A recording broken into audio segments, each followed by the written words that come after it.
have anything from housekeeping, I don't think. No, didn't have anything from housekeeping. Oh, is everybody physically, if not emotionally, prepared? Yeah. So, Yes.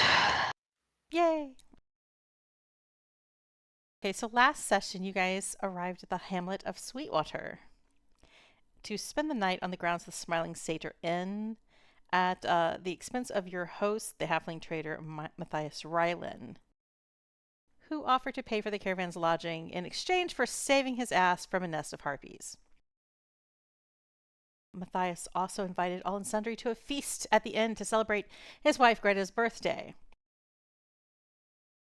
During the evening's festivities, the party sent sprinkles off to assist your pal Terry in finding a missing pig.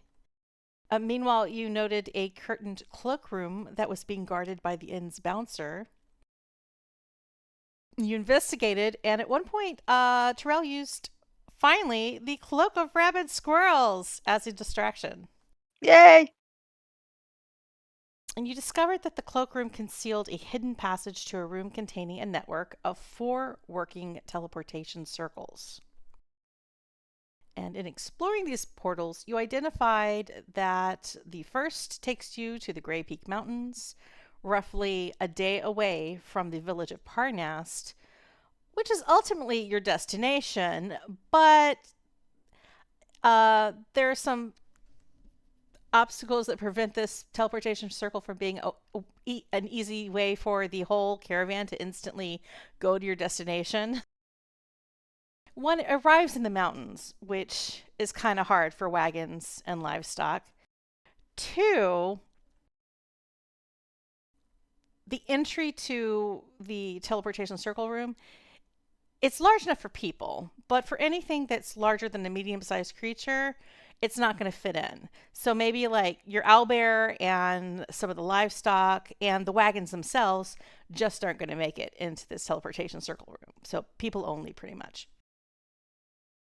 Plus, there's a limitation on how many people can travel through the portal each day. So there's a maximum of 8 in terms of two-way traffic. So like 16 people can pass through it each day. Was that each portal? Each portal, yeah. Right. But once that limit is met, then they become inactive for until the next day. So while it is kind of a way to get closer to Parnast, it isn't really helpful in terms of moving the whole caravan. The other portal locations you identified through some investigation work and some hit and miss and some careful poking around.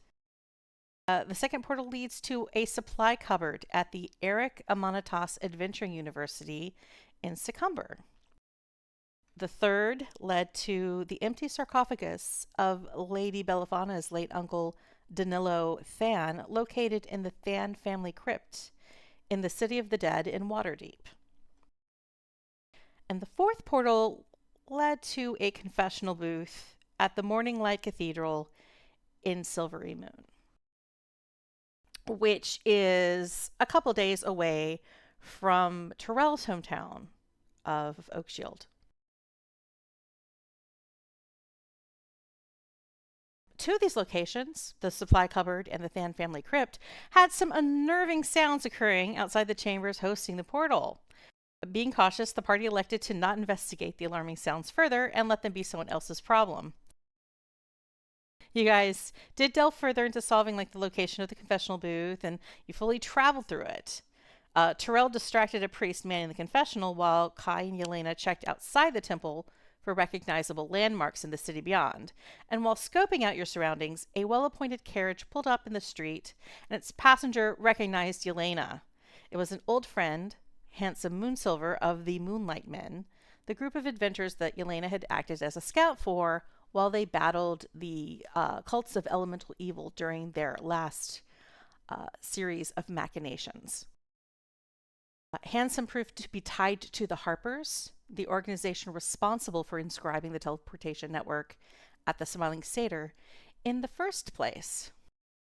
And in the course of your exchange, he popped off to the portal at the Adventuring University to deal with that, since I think the conclusion was that Waterdeep had an infrastructure to deal with whatever the scary sounds were in their graveyard. Whereas it sounded like there might be like young students opening up a can of worms that they were not prepared to deal with and might need more assistance. During your explorations and intrigues during the party, you returned from. At one point, you returned to learn that Terry and Sprinkles had encountered an enormous mimic disguised as a cottage in the hamlet of Sweetwater. And had it not been for the rabid squirrel distraction, the crowd at the end would not have been outside and would have missed assisting the pig farmer and your owlbear friend during their encounter, thereby saving them from slobbery doom. Sprinkles was I would have been devastated if that had happened. yeah. Sprinkles was shaken by this experience and has informed you that she is not ready to face danger alone. And I think I have here, it's the morning of the 25th of Marpanoth. Yay. You guys have gotten a long rest. You after finishing talking and Handsome's departure, Lady Bellafana and you guys pop back off to bed in the campgrounds outside of the inn, achieving a long rest.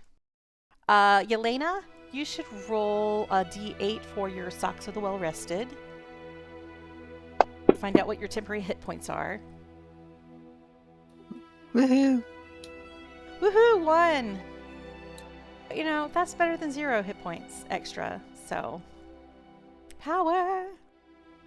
You're slightly well rested. I mean, last night, there was a lot going on. There were a lot of problems to avoid. Lots of responsibility to not assume. Avoid. So you might have gone to sleep a little bit stressed, on the stress side. And so while those socks usually help you get a lot of good night's sleep, it was more of a struggle this past evening. Terel snuggled up with Sprinkles. And Sprinkles, now healed of her wounds and stuff, but still a little bit nervous, she happily snuggled back for reassurance that she wasn't alone. Okay. Now, after about 4 hours into your rest, Kai, you finished your meditations for the evening, so you have 4 extra hours to goof off and mess around. I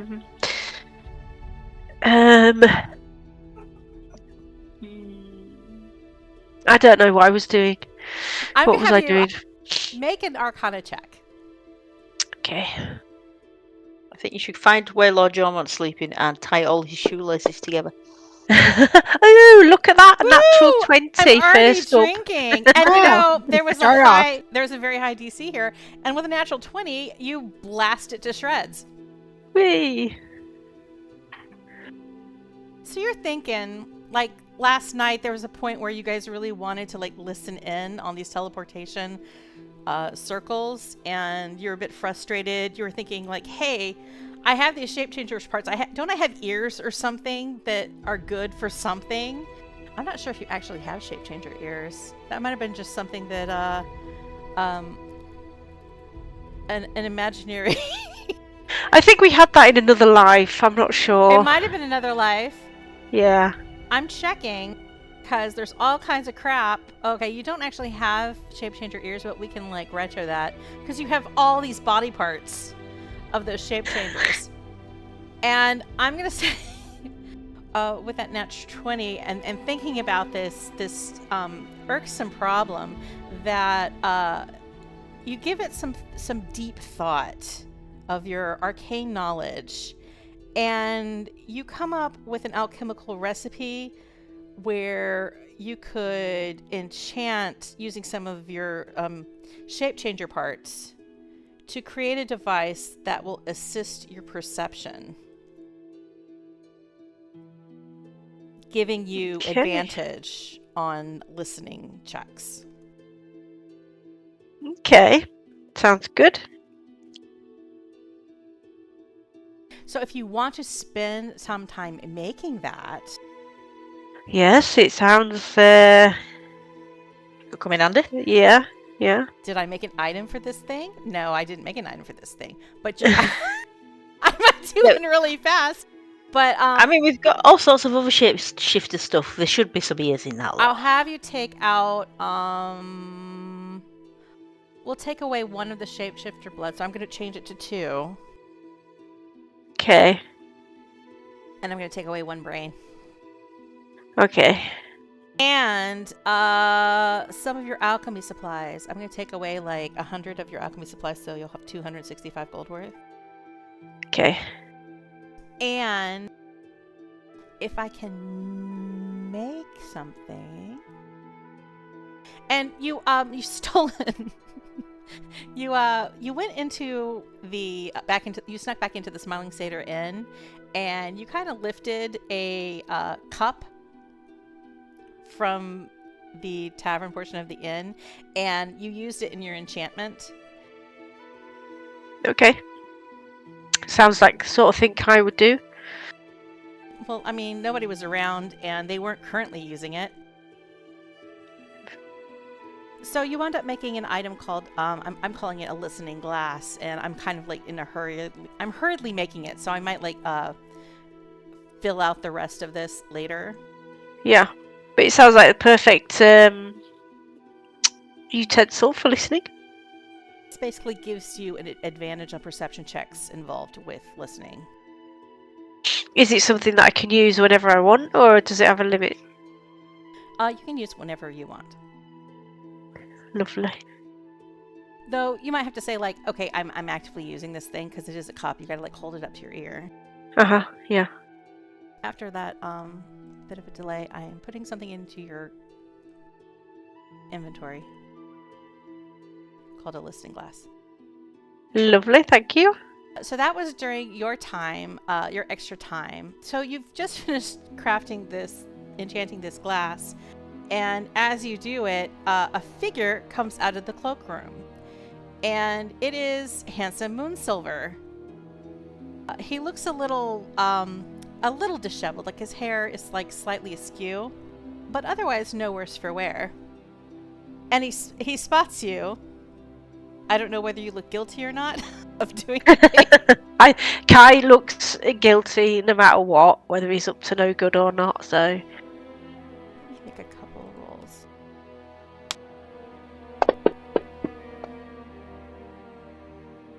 I don't actually have a character, so I'm like... I just wrote down some stats.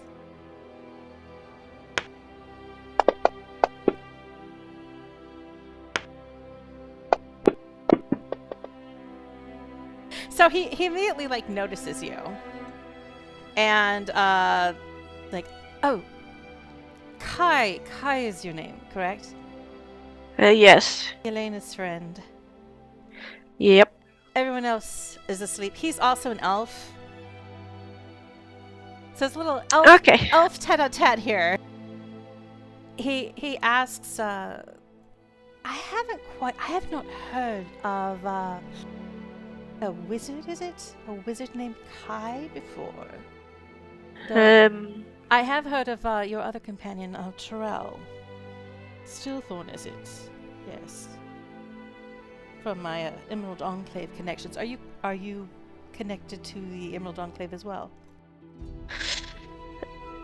No, and I don't see why you'd know who I was, because I don't think I'm famous. Well, I suppose that might be bias on my part. I suppose not everyone seeks the stage. No, most definitely not. No. So, is there something I can help you with? Just passing the time, really, and I'm curious, of course, about Yelena's friends. Right, okay. What is your particular interest in her work? If I may be curious. Since you aren't in the Enclave. What do you mean? What do you mean by her work? What? I'm not sure what you mean. What do you want to know? For the Enclave. Do you know, I reckon I'm the wrong person to be asking because, life just passes me by and I just go with the flow, to be fair. If you ask me a specific question, I'll see if I can answer it. He's still rolling like shit on his insight checks.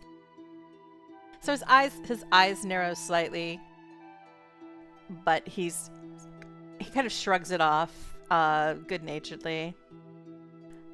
It's a good point. I'm fishing a bit. Apologize. It's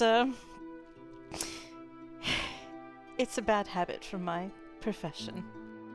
My work in the harbors. Right, okay, yeah. So what are you fishing for and why? Well, we are not unaware of the current stirrings of a rise in cultist activity in this region. And I have a particular interest. And I know Yelena has a particular interest. And I'm just curious if you are interested. Why would you just tag along? Well, we've kind of got a contract with somebody else at the minute, so I don't think we're free to do that. But I can talk to Yelena and Terel when they're woke up. Oh, so that's curious. So you're in the employ of was it the Lady Belafona Fan I met last night? We're assisting, yes. And you have absolutely no interest in the cult maneuvers. Like, that seems odd. I would think that Yelena would be. Huh. Well, I mean, dude, you could wait till Yelena wakes up and ask her, and have a chat.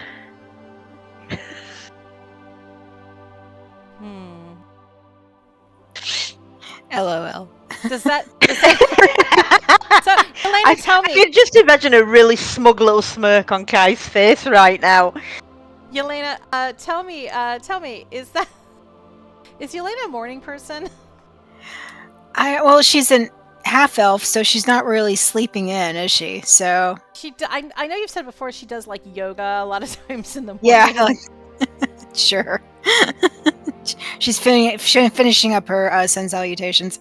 Now he's like, yeah, I might have to wait I might not be able to wait through all of the sun salutations to get a good shot. Well, perhaps since you've put it that way, Kai, maybe I will stick around through breakfast. Yeah. Like I say, I'm really not the best person to be talking to about this because I am kind of, 3 sheets to the wind, not got a clue what's going on half the time. Well, we've got a few hours before the sun comes up and everyone starts rustling. Now, to pass the time, are you interested in cards? Yes. Dice? I'm always up for some gambling. Well, how about we have a few friendly hands? Sure. And he pulls out a purse and he plunks it on the table with a significant thud. Make a just a straight d20. We'll see how you did. I'll roll a d20 and you roll a d20, and whoever rolls highest did better. Oh no! Uh-oh. No. Best of 3. Okay, let's do best of 3.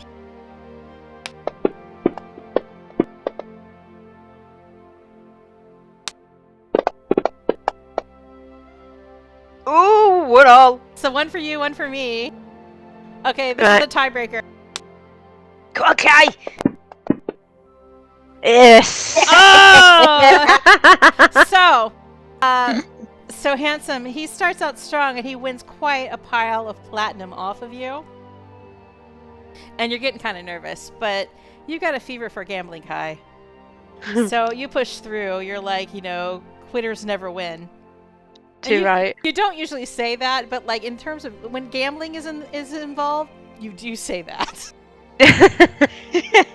So you persevere, and the tides turn, and as the night wears on, Handsome begins to lose his streak of luck, and the fates turn, and you wind up with the dawn with a nice little tidy pile of money in front of you. So you can add 50 platinum to That's lovely. your inventory. There you go. It's okay. He's a trust fund bard. He can afford it. Well, I'll put it to good use for our quest, I'm sure. It has nothing to do with cultists unless Yelena says so. Yeah. All right. So everyone wakes up, and the caravan starts moving back into the Smiling Satyr Inn tavern for a breakfast before hitting the road again. You see, the usual faces related to the caravan. You don't see as many faces from the hamlet of Sweetwater this morning, but there are a few. And you get to hear a little bit of gossip as you gather for breakfast. I'm assuming, now, maybe Yelena and Terel and Sprinkles, maybe you guys don't go there for breakfast. What do you do? Are you kind of like focusing more on getting the caravan underway? Or what are you doing when you wake up this morning? I think Terel would probably try and make sure everyone's, getting themselves sorted out. But I feel at this point everyone should have a routine, so I shouldn't have to chivvy them all along. Give a nice little reinforcement to all the orphans about how orderliness and keeping on schedule is important. While they kind of like wander around. But once you hit the inn, you do overhear things like the kids that were missing the previous evening. They weren't found exactly, but one of the parents found a letter that says that the kids actually eloped. Oh god, I thought they'd been eaten by the mimic. So they just while the kids are still, to the parents' concern, are still missing.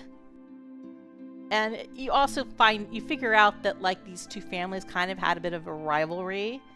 So this was a bit of a forbidden romance, but they have scampered off to Loudwater, ostensibly to elope. So less peril than you were worried about. So Cool. Go ahead. No, I was just saying. I honestly thought the mimic had eaten him. No, only was it Fred the pig? Oh, Fred. Oh, Fred the pig got eaten. Oh. Yeah. Fred the pig, lung Mayhe pork. There's a little bit of celebration. Lord Jomont and Garen Ravenshield, they both put in an appearance. They're pretty happy and excited about something. Apparently they won the scavenger hunt the night before, but you missed it because of being occupied with the teleportation network. But apparently there was a prize on offer from Matthias.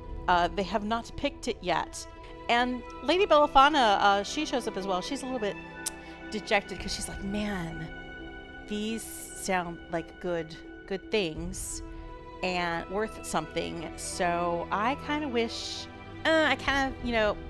what you guys did is like super interesting and everything. And it's really great to know that my family crypt has like a whole teleportation circle in it. And I can go visit the ancestors, I guess, more easily if I cared. And like my great uncle's body is who knows where. That's all good to know, but yeah, I would have really liked to have won one of these items. I wonder what Jomont's gonna pick. And there's a bit of like celebration, and Jomont is, as usual, he's offering like extra rounds of wine for breakfast and things like that in celebration. And from what members of the Sweetwater Hamlet are there, he seems to have built up some kind of camaraderie with them during the festivities overnight. There's like a lot of local support with his victory. Now, so it's up to you if you want to be nosy about this whole prize business. Or if you want to ignore what Lord Jomont is doing completely. Have we heard if the prizes are any good? Yeah, I mean, do we know? I'm confused about what the prizes are for. Yeah, what's the prize for? And are we in the running for getting? No, you kind of got Oh, distracted no, with the teleportation thing last night. The previous evening, you got distracted investigating the teleportation, and you missed the scavenger hunt. Right, okay. The prizes are a reward for the scavenger hunt. Oh, right, okay, yeah, no, I'm not bothered. I'm not bothered. I don't know about Yelena and Terel. Terel's pissed that she missed the scavenger hunt. Yeah. She's gonna go sit in a corner with a plate of bacon and sulk. I am gonna try and have a nosy at what the prizes are, though. Okay. So you see Matthias is doing like a kind of like a presentation, and Lord Jomont is in the center of it. And there seems to be 3 items he has the choice of. And you hear some talk from Matthias Ryland about this, and he gives kind of a speech about the Smiling Satyr and legends about the statue that you passed coming into the hamlet. And you recall that when you came to the hamlet, there was like this kind of eerie, lovely flute music that just played in the vicinity of the statue of a satyr that was close to the entrance of the inn. Matthias Ryland talks about how legend has it that under the full moon, as was the previous night, those using persuasive questions can lure the statue into spilling secrets and telling the lucky person boons about treasure located in the area. Secrets located in the area. And you get the impression he's saying that these items he acquired through getting the statue to talk to him. There seems to be one item that he calls bracers of buffitude.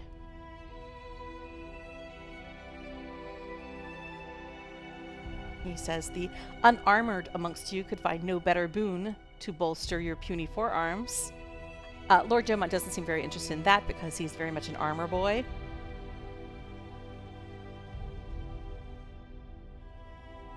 Then the second item that Matthias pulls out is a belt, and he calls it a belt of dwarvish kin. He says it'll put hair on your chin. You never have to worry about having a bad sausage for dinner. Is that a euphemism? No, not Yeah? maybe not. Okay. Maybe not. I don't know. But like, he says it increases hardiness and hairiness in all dimensions. Okay, well, I was interested, but now maybe not now. And then the third item seems to be just a piece of curved animal horn. And he says, this is said to be a prize of legend, a weapon gifted to mortals by a lusty forest spirit.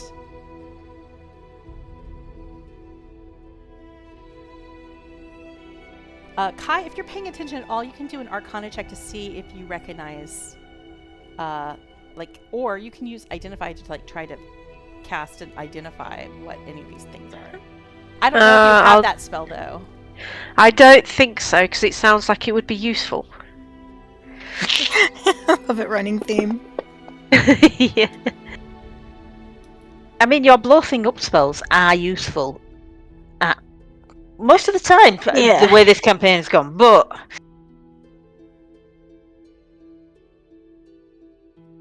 Alright, well you do, at first glance, you do recognize that those bracers, the bracers of buffitude, I think he called them, you know that's not they're really they're just bracers of defense. So Okay. they do give a bonus to the armor of people who are not wearing armor by +2. Okay. While an uncommon, not a common arcane item, it is one of some renown, so it has fallen into your studies. You're not sure what the horn thing is, but the belt of dwarvish kin, you wonder if it might be. You're not certain, but you wonder there is some kind of dwarvish relics sometimes that are beneficial to constitution, but you're not certain.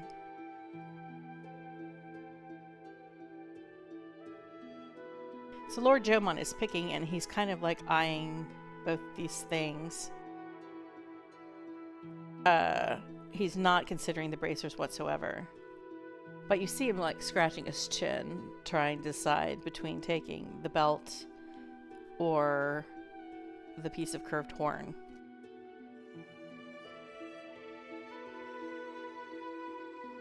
Lady Bellafana is kind of like watching all of this curiously. And as you identify like the bracers of defense, she's like, well, that could just get flat good money. Or, I don't know, you don't wear armor, Kai. No. That would be beneficial to you, though. I mean, it would be Lord Jomon's item. I don't know if you could just convince him to give it to you. I'll steal it. Convince him to take it. Terel whispers from a corner. What are we talking about? The bracers or the belt? The bracers. The bracers, yeah. Now, the Constitution thing. I mean, what do you think? Is it if it's a thing that gives Constitution? And then the horn thing, it just seems to be a simple curved horn. And it's kind of curved in a way, and the Matthias, the halfling Matthias Ryland, he holds it like almost like it's the grip and pommel of a weapon. But it's just the curved horn. As someone who's like done a lot of fighting, would I recognize it? You can do a history or a religion check. No, shit, they're both crap. Okay. No. Never mind. Goes back to my stack of bacon. Yeah. You pause for a minute seeing this horn thing, and there's like this little scratchy, there's a little itching in your brain. And you pause for a moment, but it doesn't go anywhere. And you just sigh and go back to your bacon. Can't we just ask him? What's the horn? You can ask. But Terel's got a fork with some bacon stuck on it, and she waves it in the air and goes, "Oi, what's that for?" It's a legendary weapon, Matthias says. It's yes, Terel. I don't know much about it. But it is looks quite nice. And he seems to like click on something with holding the curved horn, like it is the pommel of a weapon. And he seems to click something, and then a curved blade extends from the hilt, and it kind of glistens. Like it seems, even without checking, Kai is kind of like, "Ooh, that's magic. That is." Okay, didn't we have something about Maliki weapons in the area? You did hear something about Maliki weapons in the area. Yeah, hang on. Here we go. The horn blades and heart song weapons of Maliki. That could be a horn blade. I'm gonna nudge Kai and Yelena and just say, "We need that. We need to get that. It's Maliki's." It's a scimitar. Although it was a pair of scimitars, maybe it's just one of them.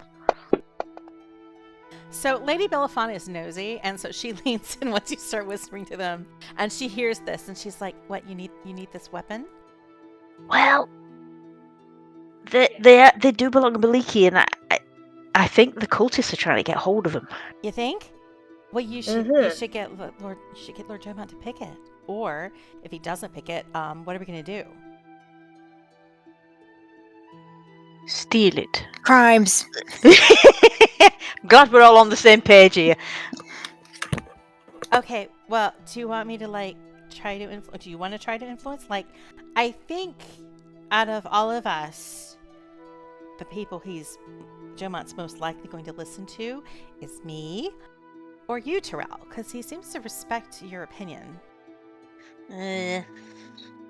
Oh my gosh, what did he ever do to you? I mean, I know what my issues. I mean, I'm not really. I mean, he's nice enough and all that, but it's kind of just awkward having him around, and I kind of feel like I'm using his resources. I'm just not entirely sure I trust him. Because of that, the whole touched business? Before that. What did he do before that?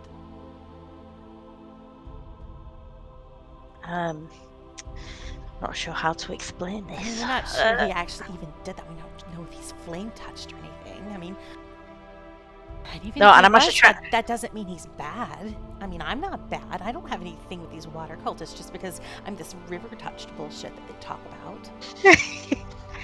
But it wasn't that. Wasn't it because we thought he was taking advantage of Belafana with some stuff we found way back right at the beginning? There was some shenanigans with jewelry. Yeah. And she'd sold off some jewelry at the Honeyfest to raise funds for Parnast. And so you uncovered it seemed to be a little bit of intrigue where he'd hired somebody to buy up jewelry. And so that he bought jewelry that she had for sale. But apparently she'd accidentally included a family ring with that jewelry that she didn't intend to. But he went through some shenanigans to return it to her. So now I'm wondering, did he do all that just so that he could give it back to her at some point without her, and she'd get money and not lose her stuff? Oh crap. Okay, so maybe I've judged him badly, but Lady Belafana is just looking at you what is the hot goss? I mean, is he dangerous? Because I'm already inviting all these cultists to it. And she looks around, and handsome Moonsilver is still there.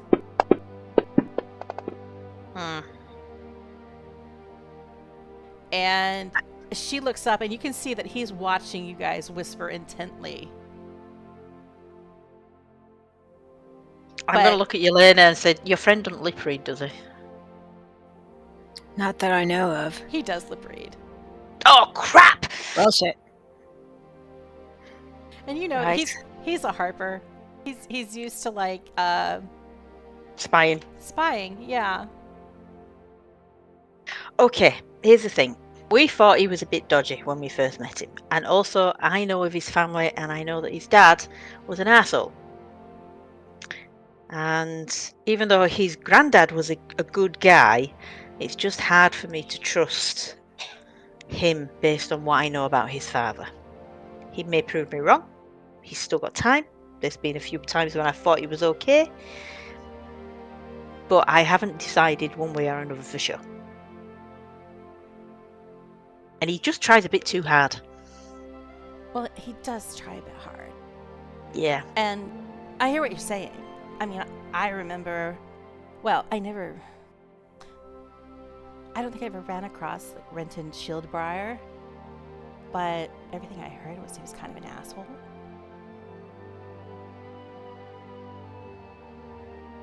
Yeah, he did some bad stuff. I mean, the only person bothered when he died was his wife, basically. the chasms, they're kind of hardcore.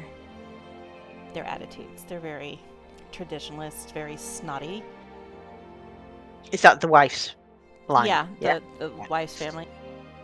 Okay. But I remember when I was a kid, like when after his dad died, he came to Waterdeep for the first time, and he was kind of like he was a bit of a mess, you know, as a kid. Like very shy. Like he looked scared of his own shadow, I remember. Well, I can imagine that his dad was a hard person to please as well. Like, I was different then, because, well, it was before my parents died. And life was different then. But Jomont was different then too. Like, for every bit that I'm awkward now, he was awkward then. I don't know what happened. I mean, but he seemed okay as a kid. Scared, nervous, but okay. That's basically why I answered his letter in the first place. Okay. But I don't know. I mean, people don't stay kids.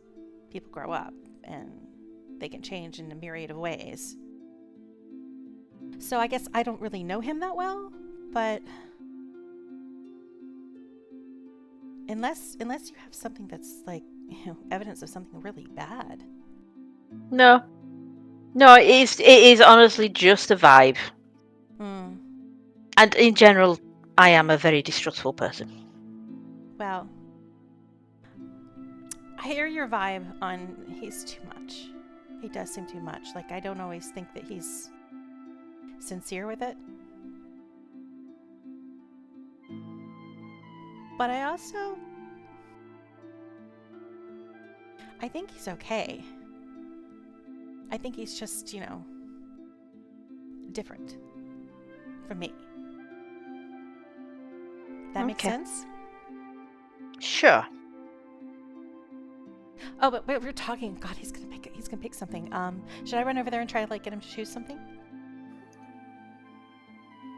You Let's both go. For our own self-interest. God, we're awful. Yeah, and Yelena, while we do that, can you distract your friend, because he seems to be taking a lot of interest in our talk. Okay. And on this cue, handsome Vinci Silver seems to have picked up on that suggestion as well.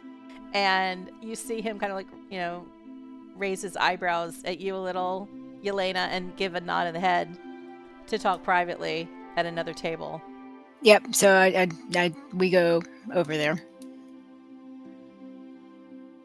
All right, cool. Like, do you take Kai with you, or does everyone go? Because I thought, Terel, you said you were going to go talk to Jomont with Bellafana. Yeah, me and Lady Bellafana go talk to Jomont and see if we can talk him into getting that blade. Okay, I'll go with Terel. Kai will go with Terel, and so it's just Yelena, and Handsome. Yep. Yeah. Having a chat at another table. Let me have a chat with Handsome here. yeah. Well, I you know, won 50 platinum off him, so he probably won't like me much now. No, he was good-natured about it. You know, trust Fun Bard. Win some, you lose some. Okay. He was just idling some time.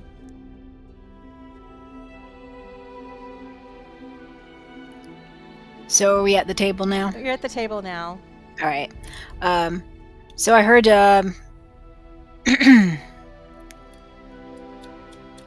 you lost a little money there with my buddy Kai. Oh, well, I was trying to get a read on him. Oh, it's interesting. Now, God help me. I cannot remember. He's tagging along with us, right? So Terel and I know each other. Yeah, we're the Enclave people. We're the Enclave Yeah. people. You're And aware Kai of each was other. in... He just happened to be in Rouge Fair. And You know how? Yeah. the boss guy there was like, "Here, Kai, earn your keep because you're kind of like living off the dole here in Rouge Fair." Also, that's weird. I don't trust Lord Jormont, but I do trust you. I shouldn't do. I have lots of damaging spells. You can trust me. Yeah, all right. And I think you're also aware now. You did tell them about your mother, right? I think so, yeah. Yeah, when we were in the tree hotel. Yes, So, yes. Yelena, you're aware that Kai thinks his mom might be involved with the Earth Cult. You don't really know anything else about his mother, but you know that she might be involved in this business. And how much do I trust? Moonlight, Moonbeam, Moon Silver. half moon. Handsome half moon. I mean, that's kind of for you to say. This is like, you're adventuring past. Right. Basically, it was a band of adventurers, the Moonlight Men. They hired you to be a scout. Mm-hmm. To lead them to places where different cult outposts were. And then they went in and tore shit up. So in those travels, you got to know them all pretty well. So overall, pretty good people. Yeah, and these are the people who gifted you with your bow of far distance and your bracers of archery. Gotcha. So I wouldn't say you mistrust him. I don't know how much you trust him though. Mm-hmm. And it's been a few years since you've really seen him. Yeah. Well, I just explained that, you know how it happens that you end up traveling and people join you on your journeys because they've got similar goals, and Kai just basically, I don't want to say tagged along with Terel and I, but that's kind of what happened. And Kai's proven very helpful and useful. He really likes blowing stuff up, which comes in handy. That gets a little bit of a chuckle out of Handsome. I mean, you'll admit there's been times that you could use that, right? Well, when you put it that way, that is kind of why we had Moldy along. Nobody really understood him, and he didn't make sense half the time, but he was really good at blowing things up and with his gadgets. So what is the latest on Moldy? He's still missing? Yes, well, in search of aliens. I haven't heard from him in 2 weeks. So he went he took a balloon. He went skybound, right? Well, he's based out of Orlbar, has been for the past few years. Mm-hmm. Since we defeated Ogremok, really. He has an observatory in the mountains where he has a hot air balloon service. But Orlbar is his home base. No way to get in touch with him. No sending stones. The most useful thing that we don't have. Well, I don't have a sending stone with him particularly. I was relying on message from him. He can send messages if he chooses to. That's annoying. But speaking of, and he digs into his bag and he pulls out a pair of stones. And I did tell you, if you run into problems while you're investigating the situation with Moldy and Orlbar, to reach out if you need assistance. But given your friend Kai likes to blow things up, does he actually have the skills to send messages? He's sort of taken a one track in his studies. I think in wizardry. Doesn't take useful spells. You have to understand how much he likes fire. Seems to be a common ailment among wizards. Yeah. I mean, look, if fire came out of my hands, I'd probably use it a lot too. To accommodate his predilections. Here, sending stone. This way you can give a shout out if you run into excessive difficulty. So is he giving me both of them or just one? One. It'll be okay. Shared line. I have the pair, so you'll reach me. I can't Gotcha. say that, given Can we add situations- can we add extra stones to the program? Can we like extra lines? have a party line? Yeah, party line, exactly. No, usually there's like one way, but you can collect more stones. Like if Kai were to figure out how to make sending stones, you could like just, have a bag of stones for all the people you can call. I'll suggest that to him. Maybe he needs to branch out. Maybe it is a I'm useful just- spell, but like you could always tell them that maybe you might blow someone's eardrum out or something if you talk too loud. Maybe that'll get them invested. No, I'm envisioning the D&D version of Verizon. or whatever. you Whatever hear me you now? pay. Can you hear me now? Yeah. AT&T. So I'm putting a pair of sending stones in your inventory, but it's really just like one stone. To remember to update the description later. Because it's one stone that will communicate with Handsome and Silver. So Silver went into, or Handsome went into. He went chasing after something that was growling, right? Was it the school? Yes. Okay. Hey, what happened there? Is everything Oh. taken care of? Oh, yes. Sorted it out with the kiddies. They were in quite a brouhaha. It was a monster genealogy lab, and they got up into some hijinks overnight. Summoned something, created something that was ready to eat them. Oh dear. But I got there just in the nick of time, sort of. Killed their creation. But there were some bumps and some bruises and a few major lacerations. But I started them on the road to healing. They've learned a lesson. I think they might be suspended. But, one has to learn responsibility with these powers. Yes. As for the Waterdeep situation, I did alert some of the harpers in Waterdeep to give an investigation. Once they reached the area, they did find some signs of fiendish activity at the Castellanter family crypt. It was close proximity to the Than family crypt. We are going to investigate that further. Sounds like suspicious activities. One expects restless dead in the City of the Dead, but not exactly restless. Really, Devils. really restless. Yeah. Unfortunate. So, thank you for that. It was a bit of a timely bit of curiosity. Now, for curiosity, I'm curious why you're traveling with water cultists.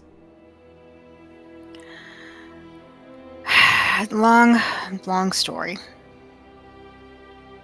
We got some assistance from them. They've been helpful. I think we're trying to figure out how to deal with it as we go. As long as you keep in mind that they're only going to be your friends for so long. True. Probably could say that about a lot of people. Fair. But I will keep an eye on the situation. Tell me, does the Lady Than know? That they're water cultists? Yes. Yes, she knows. Interesting. What do you know about her? What have you heard, out of curiosity? Belafana Than, I know very little about her. Not much is said. Insight check. Nice. Roll an insight check. Oh no! All right, yep, sure. I mean, you can't tell if he's fibbing about that. I mean, he's pretty good at fibbing with the spy activities. I know her Uncle Phineas better than anyone. Oh, do we know about Uncle Phineas? I don't think we do. Well, he is one of my group. Is he? He, is Do I one know of- it? I guess I don't know. Did he join after I was working with you all? Oh, I don't mean the Moonlight Men, I mean the Harpers. Oh, the Harpers. I'm sorry. He is one of our contacts in Waterdeep. Does a bit of subterfuge work there. Trying to sort out intrigues among the noble families. Mhm. So I think he would be very surprised to find out that his niece is associating with water cultists.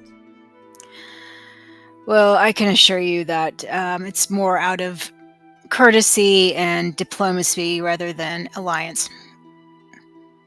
Repaying a favor in kind. Those are dangerous favors. Yeah. Yes, that's true. Now, the only thing I know about Belafana is her uncle let her take this opportunity, thought it would be good for her to get out of Waterdeep. She wasn't really thriving there. Well, we've certainly been out of Waterdeep. We've been doing a lot of travel. It feels like a lot of traveling. And That a lot is of adventure. true. That is true. He's drinking a glass of wine, apparently, like from some of the rounds that Lord Jomont purchased. And at this point, he pauses and he looks over to where like Kai and Terel and Lady Belafana are approaching Lord Jomont, and there's a whole lot of banding about with Lord Garen Ravenshield and some of the locals and Matthias Ryland about, what is he going to pick. On another front, at the risk of sounding hypocritical, what is the story with Lord Jomont? He seems a bit loud and over the top.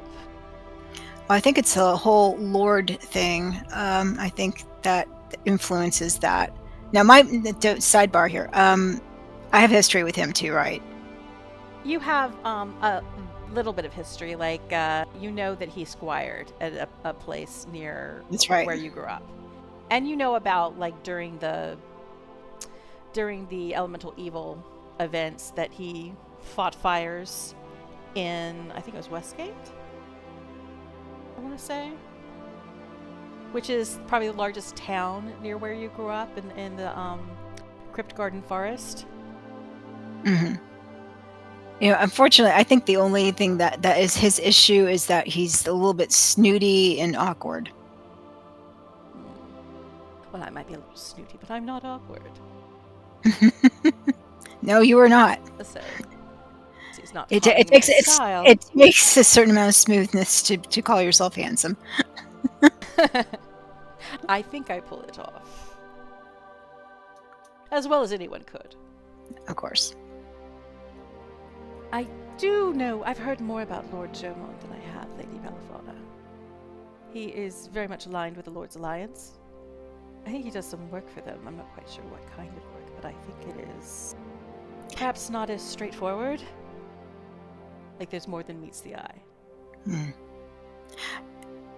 Another sidebar. Has Lady Belafana, she hasn't allied herself with any of these organizations, right? Well, like ostensibly, she's kind of aligned with the Lord's Alliance. The assignment or the awarding of governing Parnast was basically a machination of the Lord's Alliance to send someone there to rebuild the town and create a stronghold for the Lord's Alliance in this area of the Savage Frontier. And just as a recap, that was our primary quest on this. That's what you were hired for by Lady Belafana was to escort them there as part of this. Hey, I'm building up Parnast. Yes. And trying to make it more profitable. And she's technically there as a representative of the Lord's Alliance. Mm-hmm. But you haven't heard her talk about the Lord's Alliance like she gives any care, like that it matters to her. It's more important to her that she's building it up, but she doesn't care about doing it for the Lord's Alliance. She cares about doing it more for... Well, do an insight check.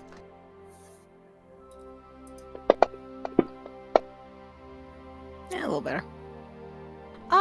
You get a sense that there's, from Belafana, what she said in the past, she does seem to have like a strong drive that she's doing it for the people, that she wants to help the people that are there, but you also have a sense that she's kind of trying to prove something as well. I will just convey to Handsome that you know, her affiliation with the Lord's Alliance, and seems to be motivated out of a sense of giving to the communities and giving to people,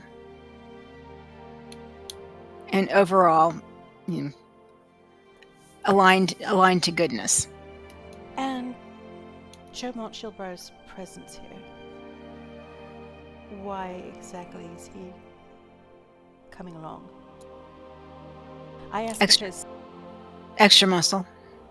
We've got a whole caravan here. We've picked up waifs and strays along the way. I'm curious. Is he? In some cases, literally. Has there been any mention of him courting Lady Belafana then? You know. Yeah, maybe. I don't know. I ask because there's been a lot of gossip lately of Chaumont, prior to this, visiting several seats in the area. Different nobles that have daughters of a marriageable age. Yes. And spending time at each one, and I'm not sure what that's about. He's apparently shopping. Is he shopping or is he doing something else for the Lord's Alliance? Could be both. It has my curiosity tingling. Well, you know what? I think that of my three companions, I think the others have some concerns about him. I don't pick up on those concerns necessarily. He's not really done anything horrible. He seems to be fighting on our side. Do you think I should send some of my operatives to ask a few questions in these other locations? I think that would probably be a good idea. All right. Well, I think, unless you have any more questions for me, you have the stone. You know what? We have this statue. Was the statue going to Succumber? I can't remember. It's going to Parnast. Parnast. Okay, good. Okay. Yeah, that's an Emerald Enclave job. That's right. It there.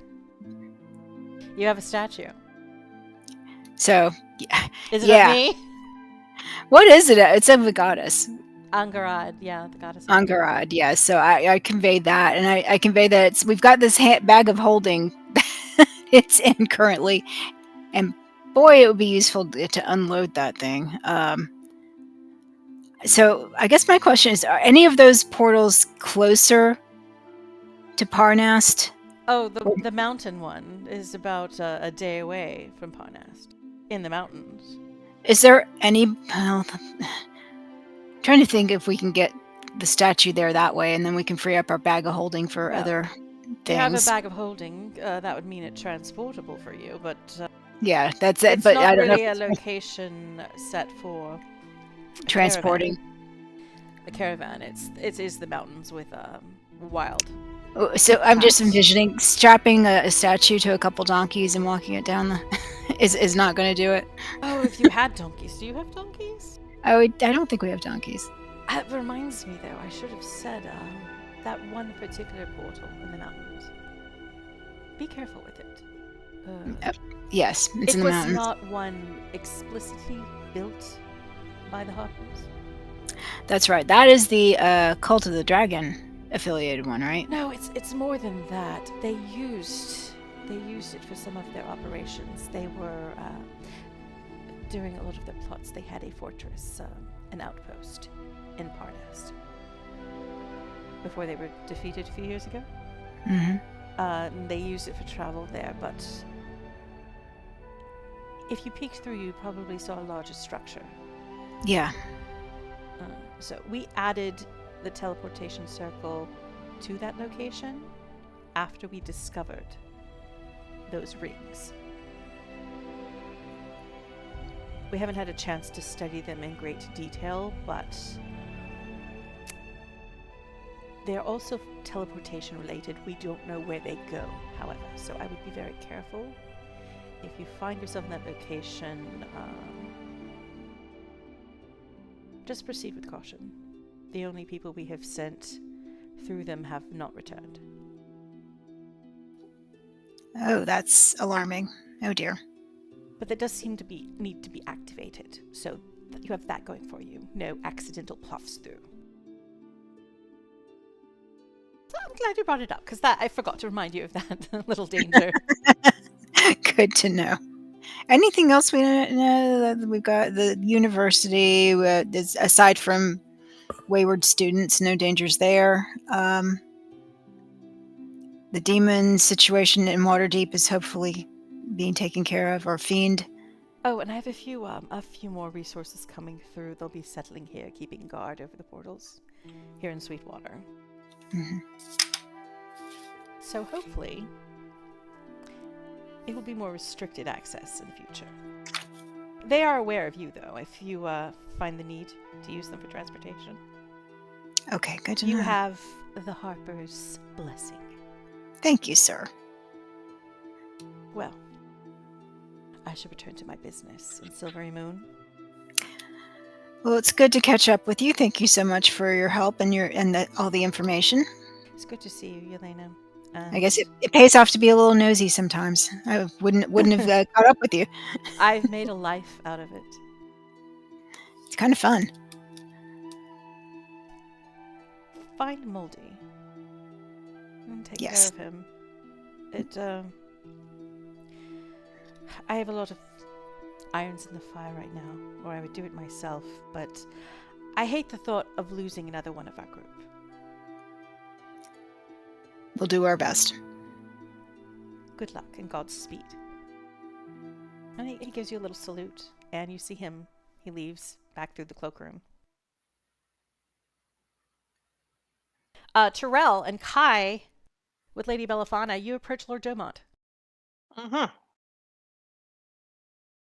He's scratching his chin. I just can't seem to make up my mind. Both is spelt as curious. I don't know if I really want to have all the extra facial hair. I'm smooth shaven, as a rule. And this Yeah, I'm not blade. sure. I'm not sure a beard'd suit you. Oh, Terel. Good morning. Hey. If you had the choice, what would you choose? Well, definitely wouldn't go for the belt. The braces are interesting, but the blade looks kind of cool. It does. I often use a greatsword, of course. Not always a blade and shield like you. You have use of it. Well, it might come in useful. If not for me, then Yelena. But it's interesting. I would certainly be interested in taking a closer look at it. Matthias, the blade, the horn blade. Let my friend Terel give it an examination. And the halfling hands over the curled horn to you. As he hands it over, the blade retracts and disappears back into the curved horn pommel. Okay. Matthias comes over. He's like, you see, you feel around the horn here. There's a little impression, and he guides your hand, and you feel like it kind of pushes slightly and gives way. There's a tiny click, and the blade extends again. And the crowd surround you kind of like oohs and ahs again, witnessing this curved blade spring forth. Okay. Sort of swish it around, and whilst I'm kind of looking like I'm trying to get a feel for the blade, I want to see if I get any kind of feeling about a connection to Maliki. Make a Make another religion check. I really need to finish that tome. Oh, I really need to finish that tome. You're not really feeling it yet. Right. It's like you're not sure, like maybe well, Kai, you're there. Make an arcana check. Kai, you're pretty sure it's the kind of thing that would need to be attuned to really pick up the full power of the weapon. Okay. I told Jormon, if you get the weapon, give it to me. I'll attune to it, and then I'll tell you what it does. Well, that's good to know. That's good to know, Kai. Lady Belfona. My voice, Lord Jomont's voice is changing. How old is he? Lady It's finally Belfona. growing up. What do you advise? What do you advise? I have one for the blade. One vote for the blade. One vote for the bracers. And what would you vote for? None for the belt? Garen seems to think I should get the belt. Oh, Lady Belfon is me. Oh.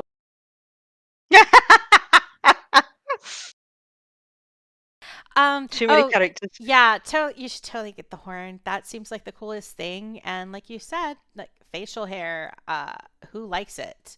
And there's Ragnar kind of is in the background. He's like, hey, I don't have a problem with it. Badger Sweeney. Like the dwarves around, they're like kind of like, the belt seems good to me. Make a persuasion check, Terel. Okay. Hang on. Can I do guidance on myself? Is guidance work for these, or is it ability checks just for like strength and stuff like that? No, guidance works for any ability check. And also you like had a chance, like say, knowing that you're coming over to kind of try to persuade that you did guide yourself in advance. Why is it applying to sprinkles instead of I me? don't know. Go ahead and roll, and we'll just then roll a d4. Okay. Persuasion, he said.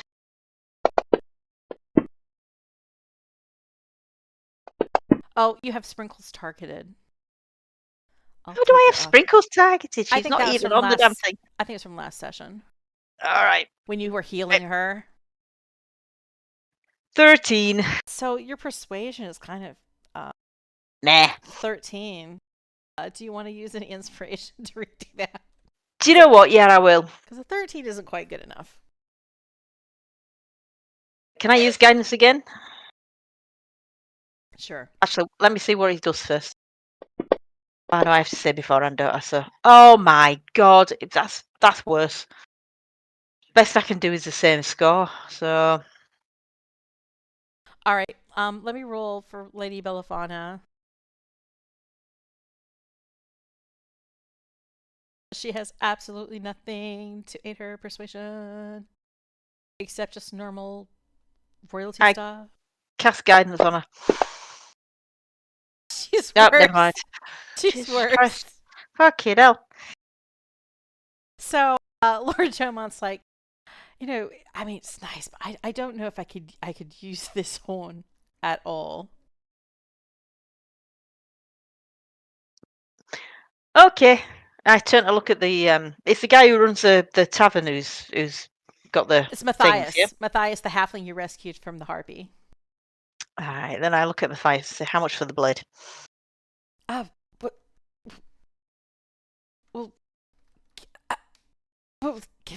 Lord Jomont make his decision, his final decision. What is your final decision, Lord Jomont? And Lord Jomont is like, I cannot decide. I think I'm just going to, I can't flip a coin. There's more than more than 2 things. Scratching his head. Can't really use I the look braces. at Belafona and roll my eyes so hard. So he's gonna flip a coin. I'm gonna flip a coin between the belt and the weapon. Highs get the weapon, lows I get the belt. Belt it is! So he claims the belt, which is a belt of dwarven kin, or belt of dwarven kind. I turn back to Matthias. How much for the blade? Also, how much for the braces? Oh, the bracers. The bracers would be about. Come over this way while we talk business. Yes. Well, the bracers are a bit more common. The bracers of buffitude, I would say about 3,000 gold. Right, that's 300 plat, isn't it? Fuck's sake. What, for the dagger? No, that's for the braces. How much for the dagger? The weapon. Yeah. Yeah, the weapon. Horn. Well, it is a legendary item. So you say. Only one of its kind. So Well, that's not you true. say. That's not true, though, is it? According to what I know from the thing, there's a pair of them. Yes, Is that right? From what you know of Maliki's legendary weapons, it was known to be a pair of horn blades. Right. I think we can barter here because we know it's a pair, one of a pair. Yeah. Well, maybe, but I've got a whole bunch of silver in my inventory. Can we not, somehow trade with that as well? Instead Possibly, of just if there's using. stuff you have that's of value enough to trade for this item. Okay, so how much is he saying for the blade? Well, it is as a legendary item. I would want. Well, you did save my life, so I'll say 10,000 gold. Right. I start pulling silver out of my backpack. So I've got a candelabra, a silver chain, a silver necklace with the gemstone, and a silver spoon collection. And how much is all that worth? I don't know how much the. Oh, that's oh, it does tell me how much it's worth. Hang on. I've got a silver dagger and a silver locket. Is all this worth 10,000 gold? Hang on, I'm counting. That was 420. That would be 1,000 platinum, by the way. Yeah. I still think we should haggle him down. Yeah, I just want to see how much we've got in other stuff first. The 2 silver items do not cover much. No, these only come to like 870 in gold, which is nowhere near enough.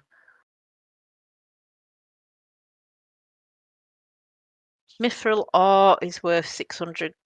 Is that for all 3 or per ore?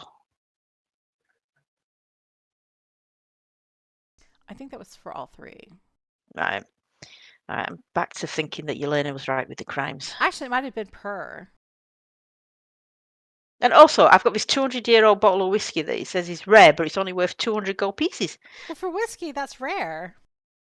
The cheap whiskey is What? like 10, 20 gold.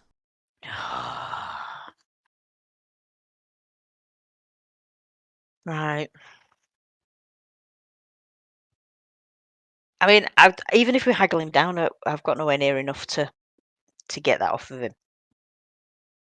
No. Yeah, we're going to have to do some thievery, aren't we? Yelena, what's your thievery like? What is my what like? Your thievery.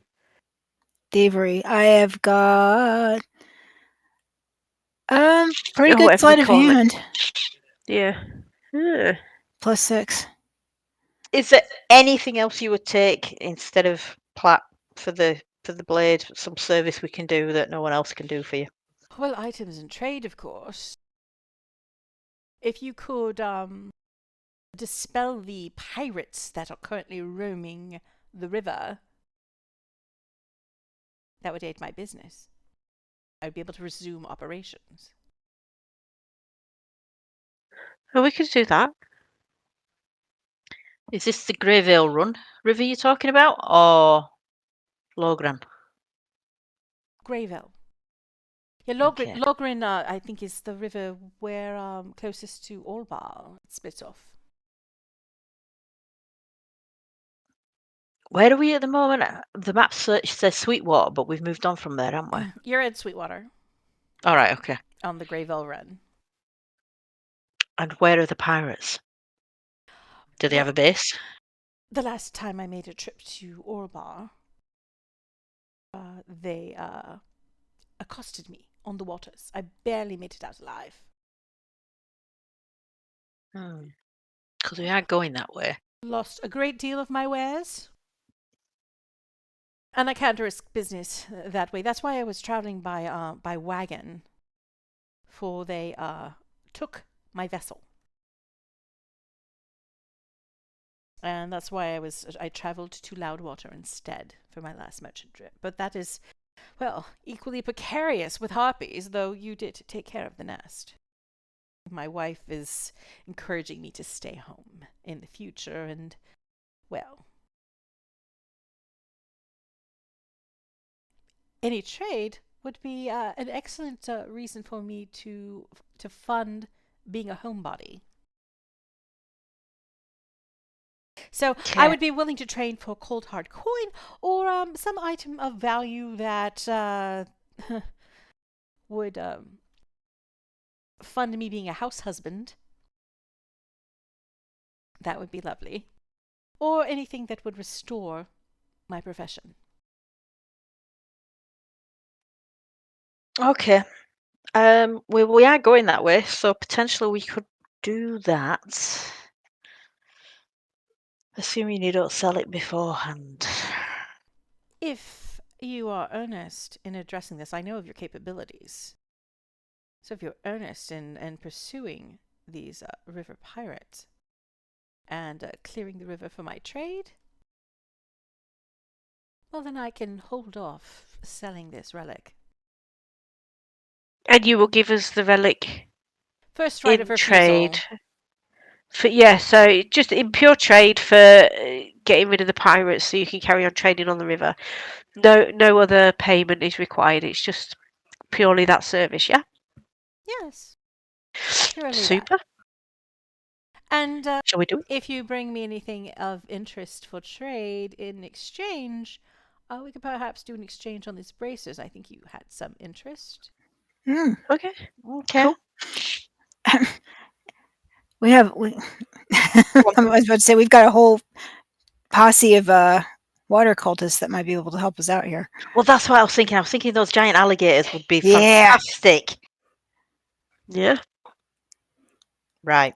Let's do it. This will be fun. Yeah. All right. Yeah. So you've come Go from kill the some pirates. Hoard with Matthias Rylan. Can you give us any details, number of pirates, what they had, that sort of thing? Well, Ships, canoes, Yeah. canoes, Barges, that kind of thing. loot. they had multiple outrider canoes. It was a collection of orcs and kobolds and other. Well, there's one dreadful woman. Seemed to almost have serpents in the place of hair. Okay. Fun times. And how many accosted you? Well, my ship, it was just me and a few guards. And we were well outnumbered, at least 3 to 1. Okay. So probably a dozen? Close to, if not. Okay. All right, people. Yes. I realise I'm dragging us all into a fight just for something for my goddess, but It might come useful. And we're a team. Yeah. and it sounds like somebody wants it who shouldn't have it, so I'd rather we had it. I mean, I don't know if scimitars are any good to you, Yelena. Not my weapon of choice. Okay. All right. Can I do 2-weapon fighting even though I'm currently focused on sword and shield? Or is that something I need to change in my build?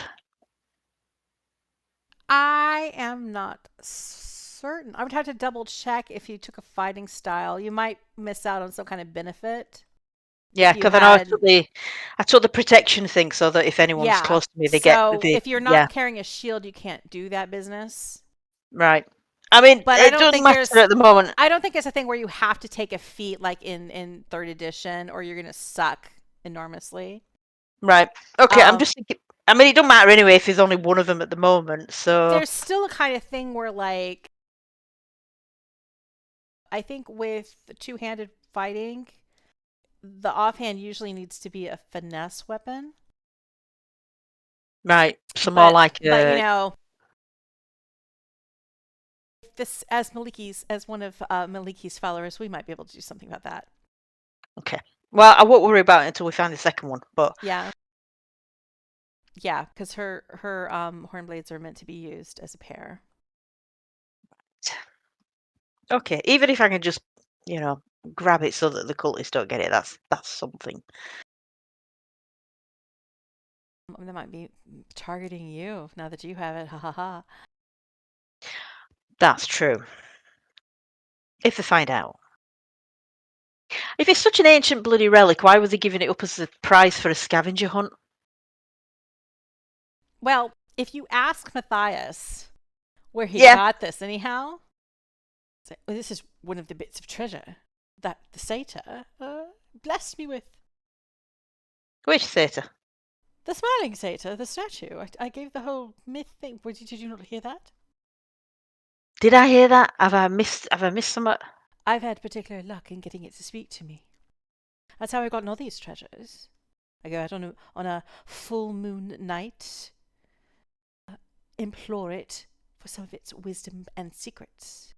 And I've had a few little minor adventures for me. I am certainly not up to your caliber. But in locating the treasure, they have guided me to several fabulous items. So he's saying that the statue talks to him? Under certain conditions, yes. My accent keeps changing. I don't know what I'm up about, but okay. Yeah, under certain conditions, under the full moon, the satyr statue does speak to those. He looks a little bit smug. Of a persuasive tongue. It seems to like some people more than others.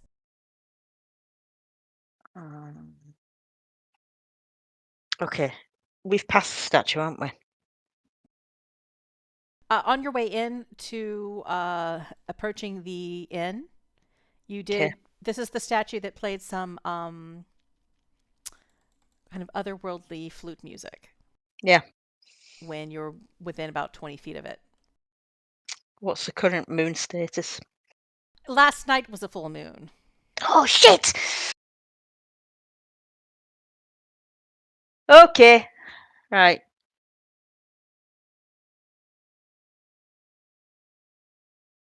Cool, huh? Yeah. Okay, so that was a lot. It's time for us to make a little adventurous break. So let's say that you finish up breakfast. The caravan gets on the road. By the time the caravan fully gets on the road, Lord Jomont has put on this belt that he acquired. And by the time the caravan's on the road, you see a nice beard, like kind of a Van Dyke situation, has popped up on his face. He looks look at him, a little bit beefier now. Oh, okay. I'm going to look at him and shake my head and walk away. I'm also going to advise Lady Bellafauna. I suppose I should tell Lord John as well. about pirates ahead. All right. So you tell Lord Jomont and Lady Belafana. Yeah. And then I'm going to go find... Lady Belafana's like, well, I'm glad we're not traveling on the river then. I made an excellent choice in that regard then, obviously. Yeah, we need to do a side bar though, and actually go sort the pirates out. What? Not you. We. I point to Kai and Yelena. Okay. Do you say anything to the water cultists? Yes, I am going to make my way up to... I don't think I've got his name written down anywhere. Oh, like, was it Tidemaster Brack? I just think of him as a guy with the very awesome alligators. Yeah, that's Tidemaster Brack. Right, I'm going to go talk to him. He hears what you said. River pirates. Yeah, I think it would be beneficial for movement of goods into Parnast as Lady Belafana improves the area. Obviously, trade is important. These are going to prevent trade, and your people are going to be living there, so anything that can benefit Parnast is good. And also, I thought your alligators might be hungry and would like a snack. Well, this is true. I'll give them, as we cross the river, I'll send them out on a scouting mission. See what they pick up from the river ahead. Okay, that would be fantastic, and I would appreciate that information. Mm-hmm. Anything else about what you know about these pirates? I was just going to pass on what Matthias told us about Medusa, kobolds. Did he say orcs or half orcs? Orcs.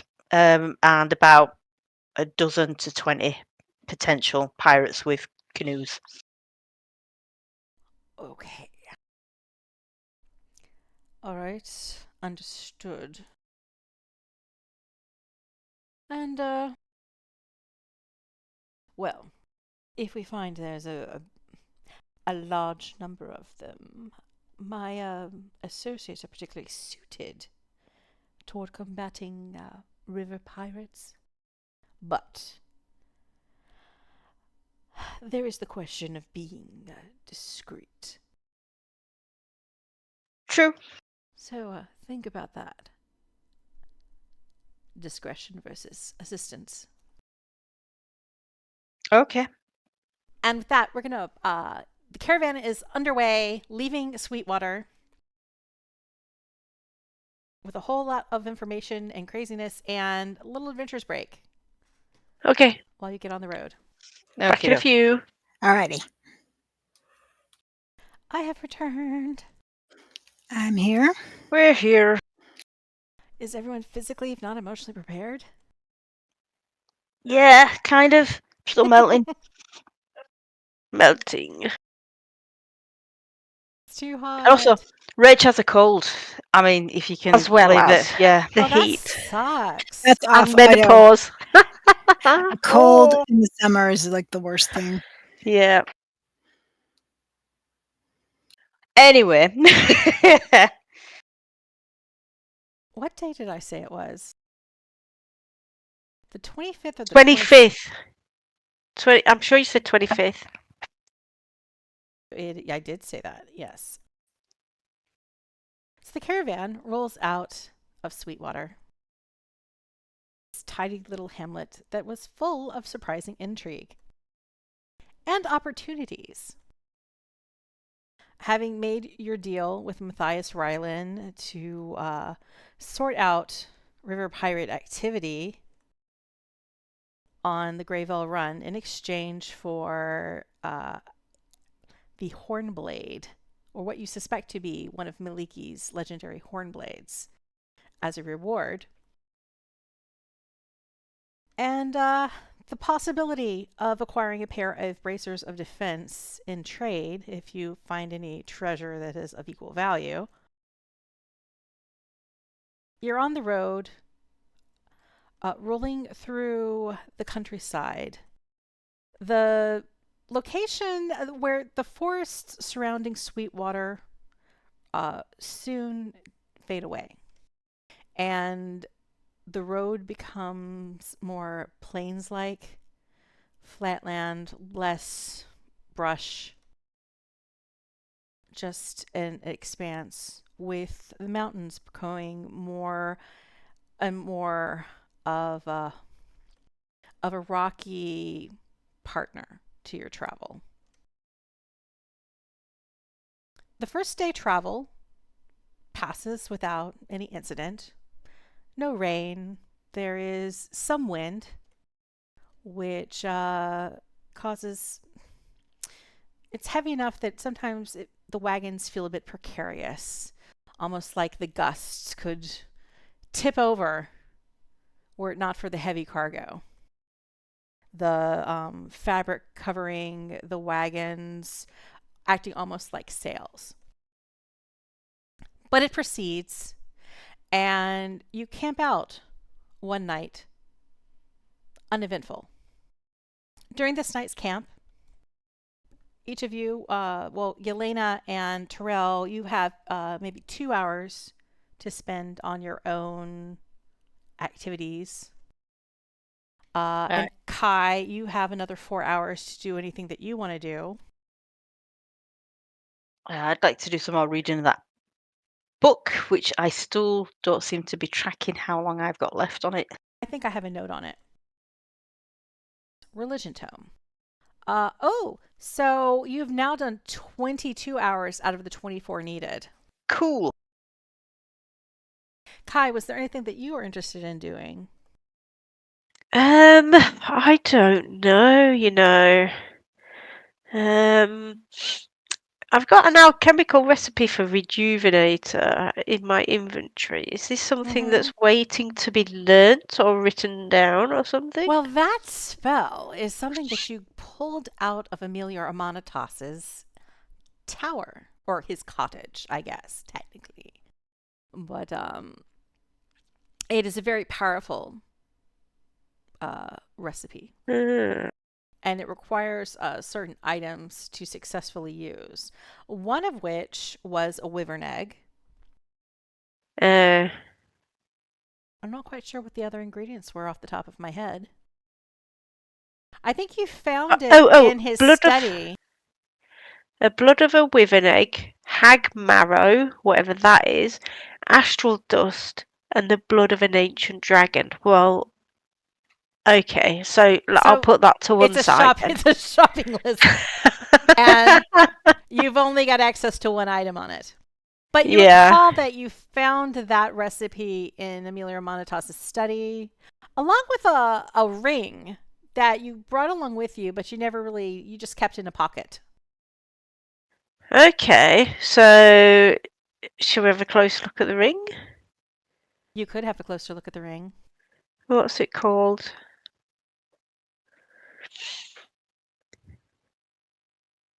Here's me wondering, do you actually have the ring or does somebody else have it? Yeah, I don't think I have the ring.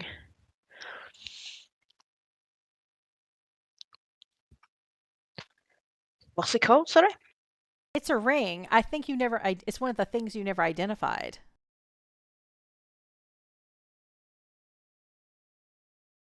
It might not actually be in your inventory. It might be in someone else's. I have a ring.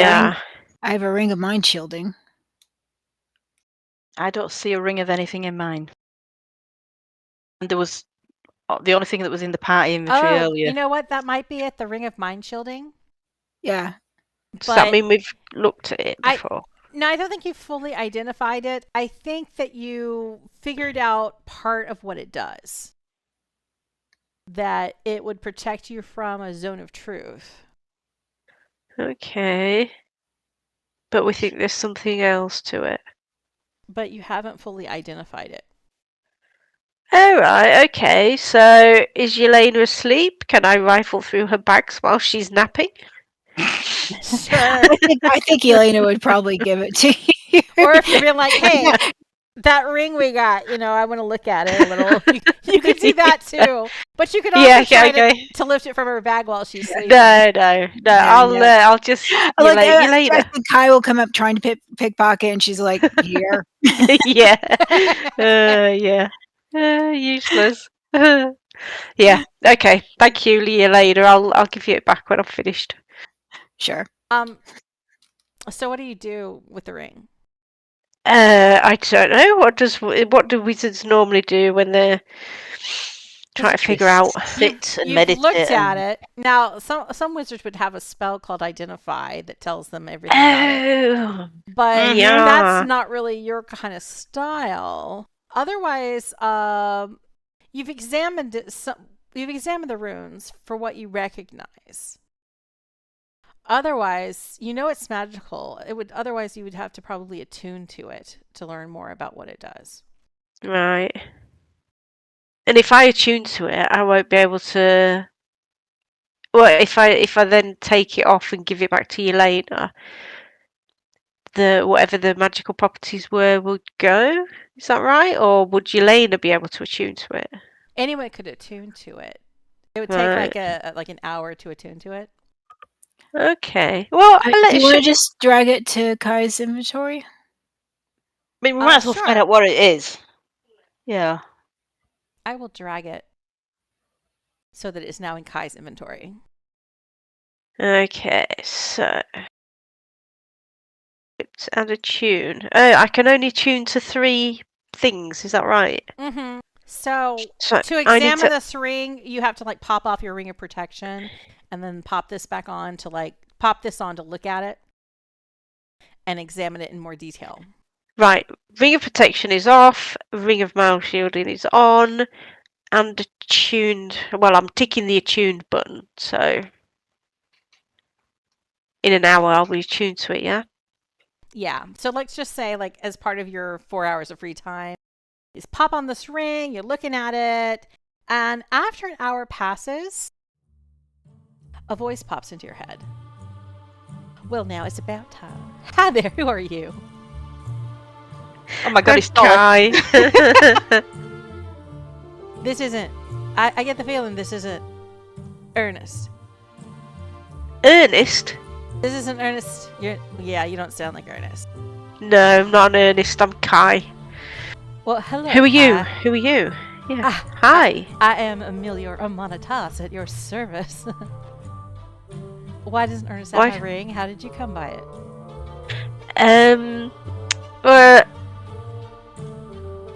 We found it somewhere. Oh, I can reckon where you found it. You've been in my pocket. Potentially, yeah. We were there, trying to find some information, I think. You in one piece? You have all your limbs, Am I in one all your piece? eyes. Yeah. I think so. The shortage of brain cells, but otherwise I'm mostly all there. Well, that tells me that perhaps the cats liked you. Ah, cats, yes. Now we know. Yeah, yes, I remember the cats. They're very sweet. So, this is a bit Ish. awkward. Because if I'm in this ring, that means that something went terribly wrong. Right, so do you need to get out of the ring? Well, I'm not sure I have a place to go from the ring. That's the awkward part. I might be dead. Right, okay. Or you're just missing the body. Well, that's kind of dead. You know, when your body stops working. Well, yeah, but... See, yeah. I've been relying on the rejuvenation. Rejuvenation, Tell me, yes. Kai, Yeah. do you understand rejuvenation? What is your, You said you're missing a few brain cells. You aren't a barbarian, are you? No. I mean, I like fighting types. My husband is a fighting type. But I do question... I mean, my husband was, I suppose. Talking out of turn. Oh, but... You aren't the sort that just swings around an axe and calls it a day. No, I'm a wizard. I like to blow stuff up. Well, then I think we should be able to communicate about this. Perfect. Yeah. Perfect. Okay. Well, yeah. Assuming you're Go on. one of those, fun kind of extroverted, horny for magic wizards, and not one of those introverted megalomaniac want to rule the world wizards. Somewhere in between, I'd say. Well, I think I can work with that. Right. Okay. So you mentioned something about rejuvenate or thingy. Yes, see, that's usually what I've been doing. Every time I kind of get up in years and I start feeling the kidneys going or the liver having a bit of a problem, I run another rejuvenation spell. Gives me another dozen years or so. So you know the spell already, and you've got. So you've. Only this time I had a bit of a problem getting all the ingredients in the time. I guess I didn't make it, so now I'm in the ring. This is my backup plan. And seeing as well, now that I'm in it, I kind of think I should have come up with another backup plan. Maybe I could have built a golem or something for my soul. Because at least then I could have walked around. I mean, now I'm just in a ring talking to you. No offense, but this isn't much of a world. So,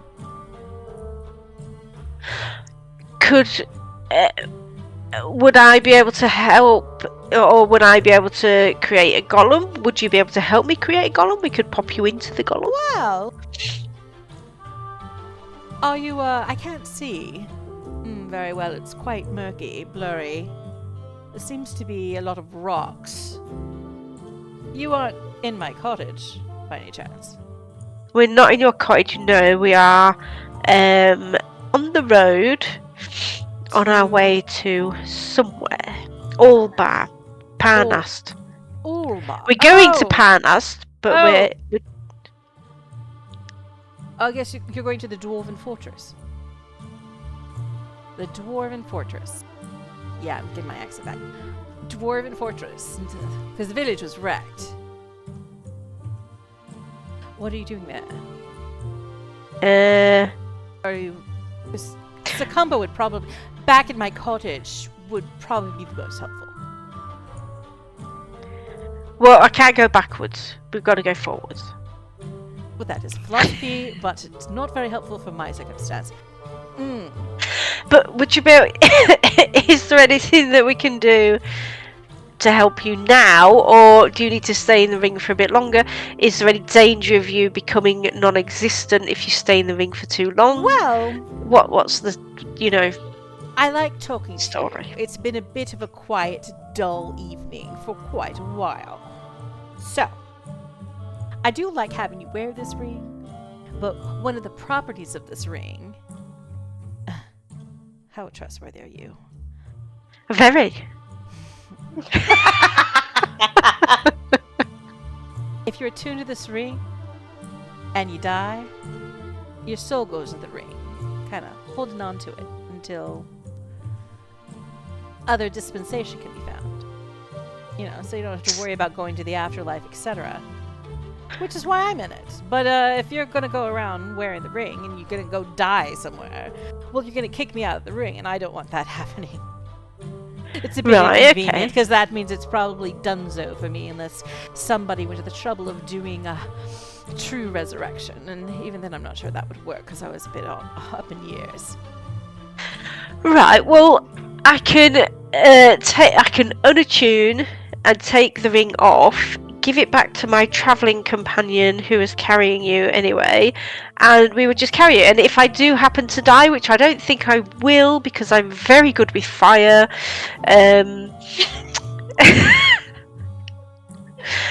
so there'd be no problems with me kicking you out of your ring. Fire. Yeah? I hear you about the fire. It's pretty good. Yeah. Yeah, if you could just keep me safe. Yes, we certainly can. And then... Once you are in a location, like back in Succumba, or in a place that has nice alchemical forge, maybe we could talk. Yes, okay. But alchemical forge. You said you know about rejuvenation.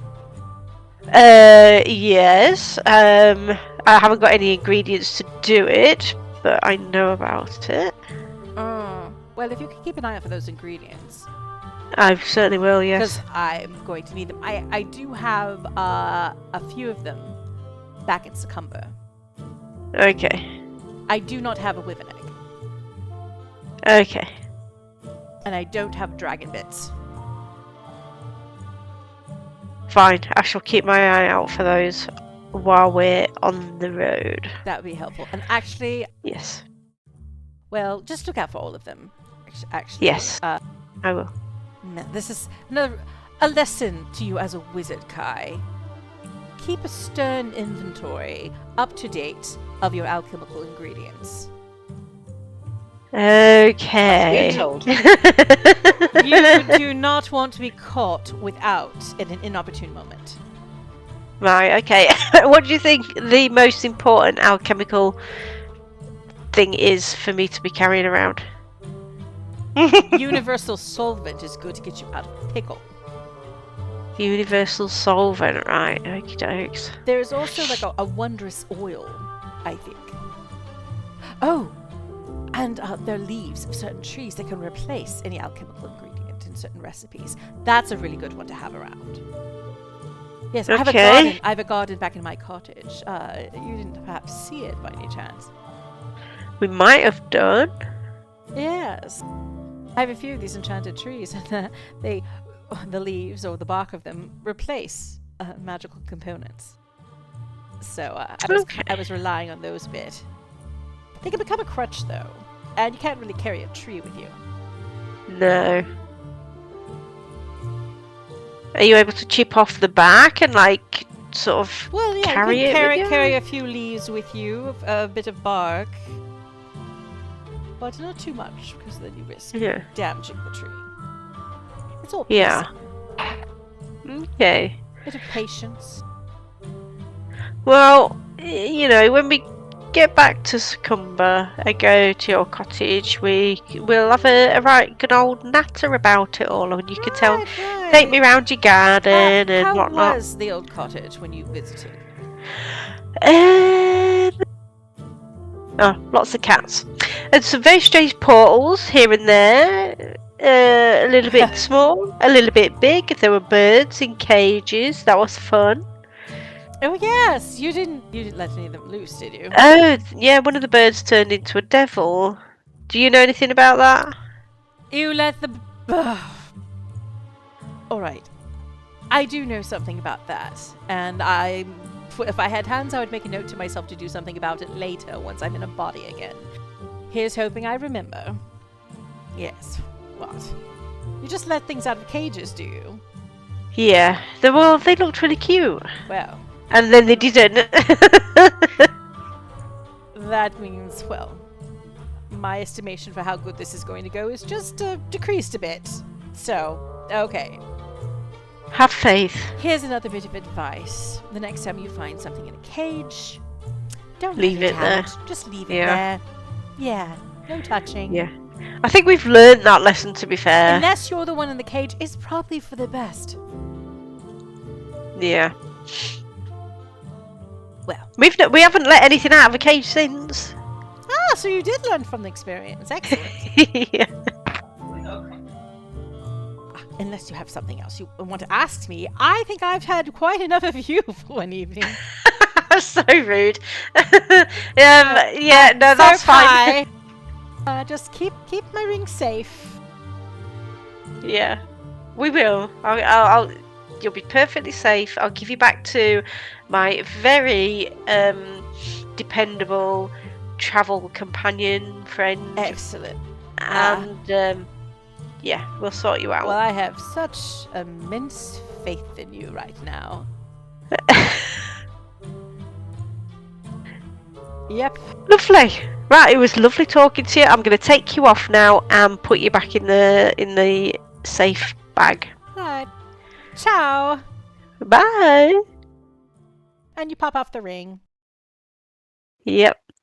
Give it back to Yelena or tuck it into Yelena's sleeping pocket. Yep. Back to Yelena. She can look after it. The morning comes. Another round of beans and oatmeal. Another day on the road. And I'm sure to tell Yelena and Terel about the experience with the ring, just so they know what we got ourselves into. Surprise! There's a soul of a wizard in the ring. Does he have a sending stone? You're determined to make a network out of that, aren't you? Yeah, I'm determined to make a network. I didn't ask. He did seem to make a fuss about having no arms, so no hands. So maybe no sending stone, no pockets. Yeah, basically nothing. I He's don't a think we can bit- get anything. He's a bit ephemeral at the moment, so probably not taking calls unless you wear the ring. Yeah, we're gonna have to get him out of the ring at some point, and then who knows what he's got. But do an insight check, Kai. Boo. Why didn't it add anything to your thing? Is insight wisdom? It is wisdom. That explains it. Okay, I've answered Yeah, that it's question. just nothing. All right. Actually, everybody make an insight check. Ooh. Because since you're discussing this ring, I think Terel and Yelena would be fair and on that as well. Oh, I wasn't counting on that. More moonshine. No, me neither. Ooh. Now, Boo. Kai's like, well, that was that. Because Who needs Kai? that wizard guy was a bit rude. So you're like, yeah, whatever. It wasn't a big deal. He wants us to get stuff for him so he can not be dead or something. You're not bothered. He was a little bit rude. But Terel and Yelena, you realize while he's talking about it, you're like, hey, this ring, all you have to do is put it on and you have he might be dead, but he's still a font of arcane knowledge.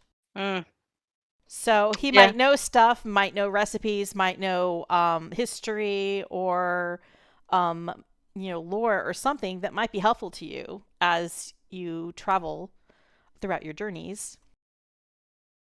So we can use him. So he might be useful. And Kai, you're like, well, he might be irritating. Yeah, I'm not putting him back on my finger. But Terel and Yelena, you're kind of like, well, he might be more useful than Kai in certain magical aspects. Yeah, true. He might know how to cast Identify. Yeah, there might be spells that he knows where he could tell Kai how you do them. Yeah. Though I guess you didn't ask about whether or not he can actually cast spells in his current state. Well, we can get some more information out of him, maybe. But he could certainly potentially share his arcane knowledge with you. And we know he knows about golems because that's what he used to craft. Yes. Yep. He crafted many golems in the defense of Secumber and his cottage. Okay. Whoa. That moonshine. I think a little bit went up my nose. You're drinking it wrong, Bonnie. It was extra fumey. Woo! Burnt the nose hairs, kind of whoa. So another day of travel, and as the morning starts off, you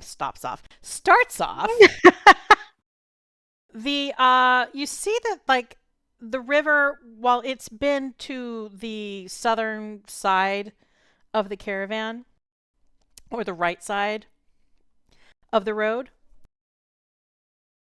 it seems to be pulling the Greyville Run seems to be pulling closer to roadside.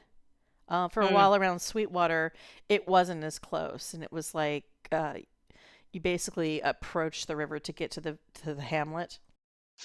Did Matthias tell us where exactly he was robbed by the pirates?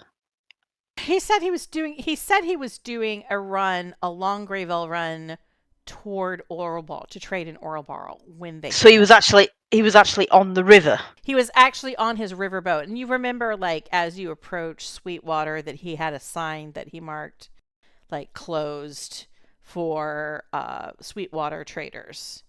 Okay. And it seemed to be it was a little dock without any boat planted there. Right. Okay. But he seemed to have had a water service. You got the impression that he used to do a trade service between Loudwater and Orlbar on the river. Where's Lord Alligator Man? Well, funny you should ask. A little mid-morning, Tidemaster Brack approaches you. And he says, I have gotten some feedback from the boys. Okay. we're getting close to it. They say that there's flooding ahead. Unnatural flooding. It's not us. Okay. Normally, the spirits of the river have something to do with the tides and how the water goes. This Okay. is not because of our interference. The So you think- alligators say that there is a blockage, a blockade, just past Orlbar. Okay. Well, that makes sense. A dam of stone has been built. Did they see anyone around? No, not from the water. Okay. I'm gonna They gesture Yelena and Kai over to hear this. they only got so far, but the reason why I'm bringing this up is the river is flooding the road. So Right. we're going to hit an obstacle unless you take to the river to move further, but traveling on the river, you're going to reach that stone dam. All right. I'm gonna shout to. I'm gonna shout to Jormon and Bellafauna to stop the caravan. Ho, ho. So Lady Bellafana, she kind of like circles her horse around, as does Lord Jomont. And they ride up to you and they're like, what's going on? Okay, so Lord Brack here. What's his name? Sorry. Tidemaster Brack. You just call him Brack. Brack. In front of Jomont, I guess. So Brack was just advising us that there is a dam across the river further up that is not supposed to be there, and it seems to be causing floodage onto the road itself, which is going to cause problems to the caravan. It would appear it's not going to be able to traverse the road. No. However, we already know that there are pirates on this river, which would suggest that this is some kind of ploy by them. My suggestion is you guys stay here and we try and deal with the pirates. Do you have a boat? How are you going to deal with the pirates? I'm going to discuss that and get back to you. Okay. I don't know. I feel like I should have more questions, but I can't think of any questions right now. I can't. Yeah, I don't. I just kind of want to ping ideas off these guys Lord Jomont's before we like, decide what to do. there are pirates on the river? We know this? Yes, Matthias back at Sweetwater was telling us about it. Oh. Did you miss that? That's terrible. I wasn't part of that conversation. Now I feel terrible for taking his belt. The man has troubles. Seems so light-hearted and carefree and giving out of treasure. Is there anything I can do?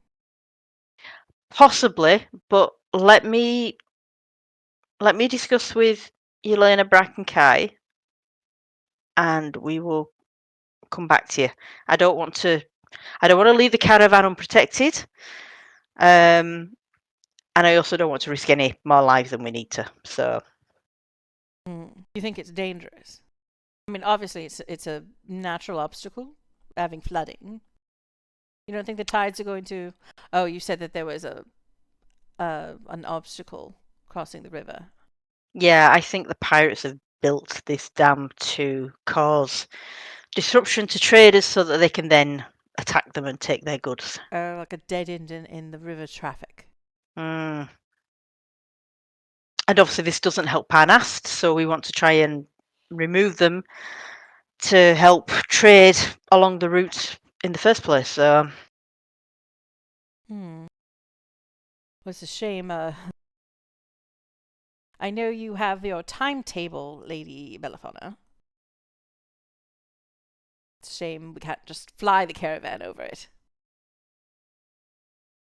You're like, yeah, that is really a shame. But and like Lord Jomont kind of like waggles his eyebrows meaningfully a little bit, like, but other things could fly over it and scout beyond the blockage. Yes. And Lady Bell is like, yeah, but I don't know if this is the time for that. So, can you Nope. just organize the caravan to camp? Let's find a place to camp the caravan, Jomon. That'd be great. Thanks. And kind of sent off with a little bit of a flea in his ear. Lord Jomont sees to pulling the camp off the road. And finding a Also, that place. reminds me. Sorry, didn't Bellafauna have wyvern eggs that she was trying to sell? She did. She has. Yeah. She has a wyvern egg. Yeah, they're and fine. that's one of your ingredients for your rejuvenation spell. Kai. Lady Bellafauna has a wyvern egg Yeah. that you need for your rejuvenation spell. Yeah. Yeah. Just say. Guess we'll worry about this when like a couple of other Okay. ingredients come along too. But Yeah. I'm worried about what will happen. What I don't want to kill the wyvern in the egg. But it's like, what do we need to do with the wyvern egg? Maybe I should have asked the wizard in the ring. Right. Because So we can park that and see if there's a way Yeah. for you to take what you need without killing the wyvern. yeah, Because Okay. if I just need to like grate a bit of the shell, that's fine. Fairly sure it was blood. Yeah. Need a yolk in there. Scrambled wyvern egg. I mean, she was going to sell the damn thing anyway, so. True, very true. All right, so options are, and also it's occurred to me that if we are at that cross on the map now, isn't that where we need to go north so Yelena, you can check on Muldy? Yeah. Now, I went ahead and changed the background map because you're approaching Orlbar. You are a little bit outside of this area. Okay. So now you know. Oh, there, yeah. And the plan is to have the majority of the caravan camp out here where you think it's safe before you reach any flooding.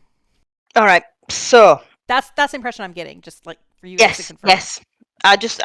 I don't want to do this and miss. Obviously, Yelena needs to check on her friend. So You just go off sides, or do you want to move ahead with like you guys and Brack, or do you Well- just want to talk?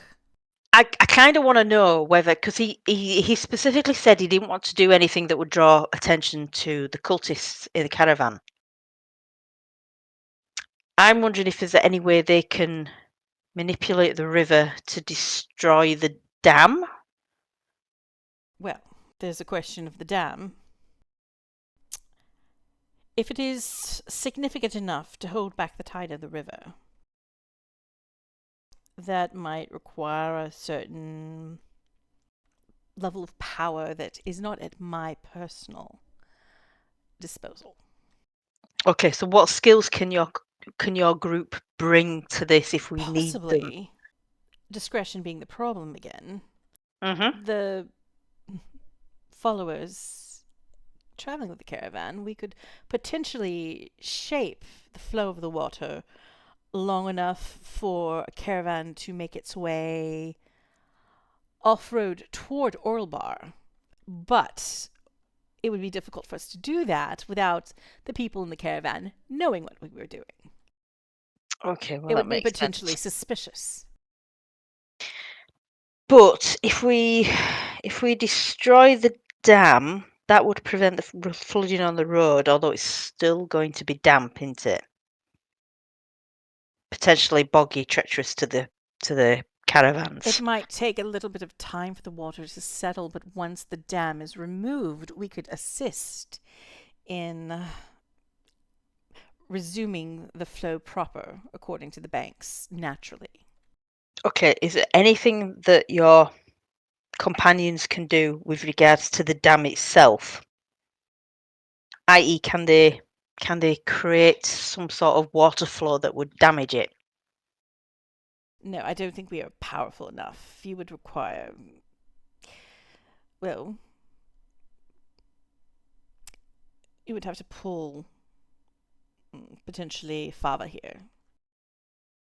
Okay, then. That would take a great, very powerful magic to potentially, and I have not seen this dam yet. I'm assuming based off of the level of blockage it's caused, that it must be very substantial. Yes. Okay, so we can get Kai to blow that up. Let's park that for now then. So options are we go forward. Brack, would you and your wonderful alligators be willing to come and chomp on some pirates? I would be happy to accompany you, especially if it's going to get us some into an interesting situation where chomping is involved.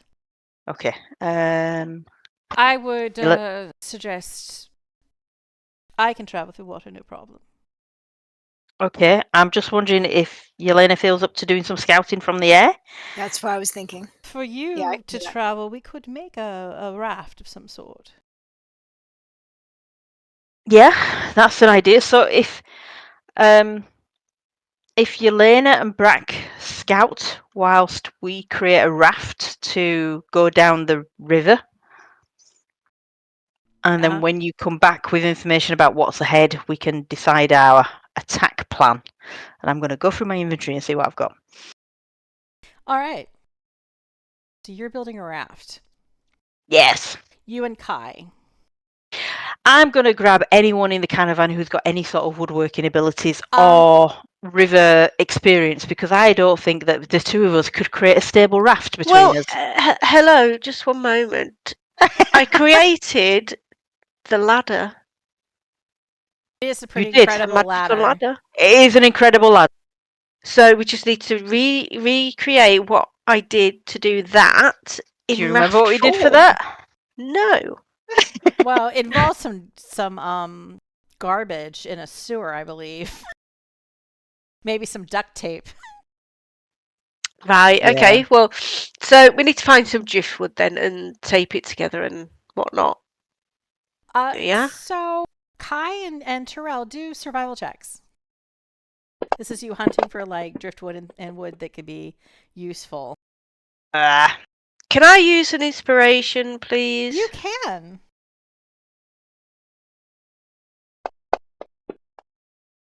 Oh, Jesus Christ. What the actual... So, okay. Never mind. You do find you find a few scraggly pieces of wood, but they aren't quite like the heft and the flatness that you would like for like a nice, cozy, stylish raft.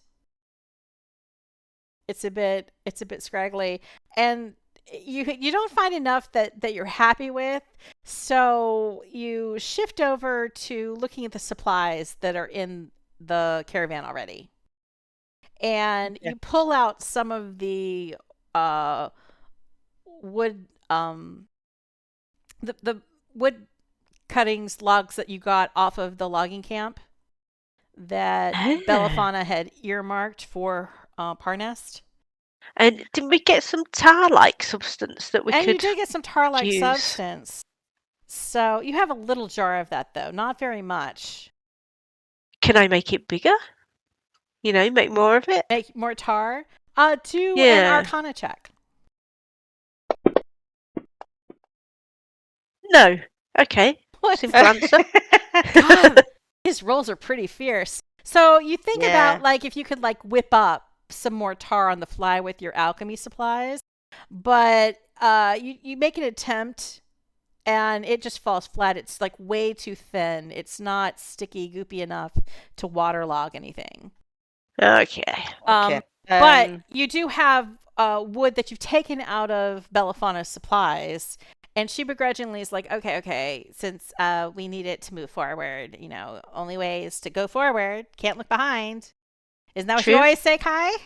Absolutely. So, and then Daisy Brownbank, she is a certified carpenter. And she comes out and she uses her carpentry skills to make some flatter boards to build this raft out of. So she assists you in the construction. Cool. So it's not completely like watertight because you failed to make more tar, but it does float and it is fairly sturdy with her assistance. Yelena, what's that ropeweed giant that you've got in your inventory? And yeah, you use the ropeweed to like bind the wood slats together. as part of constructing this, and it's like Daisy reinforces it with a little bit more wood, and she even goes to the effort of like putting a little mast in the center with and they take a strip of the silk that's also on the caravan. It's really nice silk, so it's kind of like a waste of money maybe, but makes a little sail out of it to like make the raft faster moving. So Okay. you end up with like a little raft that would fit like maybe 4 people max. Okay, well, that works. And it has like nice smoothly hewn planks on it, but then intermixed with a couple of the salvaged, like the logs that you scavenge that are all not quite straight. So it's like, otherwise it would look really nice, but there's a few little wanky bits in the platform of this raft where like water splashes up in between. So if you stay on it too long, you're going to end up with like some soggy trousers, or Okay. a little bit of water is going to get in your armor, Terel. But you got a raft, and it seems able to float. It doesn't sink.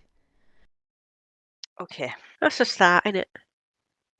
Now, Yelena, you and you take to the air, and Tidemaster Brack, he takes to his alligators. He's kind of like alligator surfing.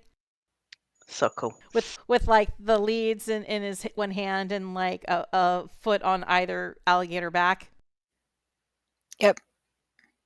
You take off into the water. Once you reach the edge of flooding, it is a bit alarming that based off of where the mountains are and the little map that you've been carrying around and making little notes on, you seem to be at least 2 miles away from where the turnoff to Orlbar, the path to Orlbar might be, where the Logran River splits off from the Greyville. And you think that's a significant amount of flooding of water that's being held back. But you travel forward. It takes a good 20 to 30 minutes to get to where the turnoff into the mountains is. But you spot it. It's pretty easy to see. There is a path that moves up into the mountains. There's some signage, and there's also signs of like a little bit of ruins. A few buildings that aren't flooded, that are like at the edge of the water where it's lapping currently, of an old village that seems to have been destroyed through a barrage. And you can make a history check.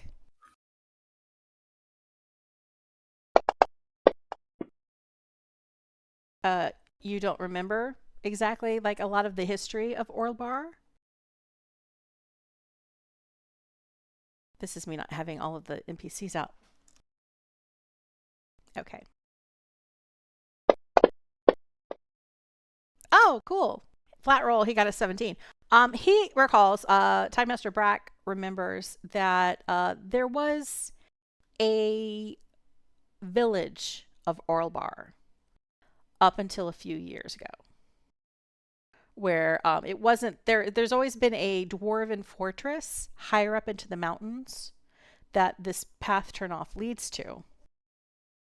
But there was also a more diverse settlement for several years. And he says that the village was there.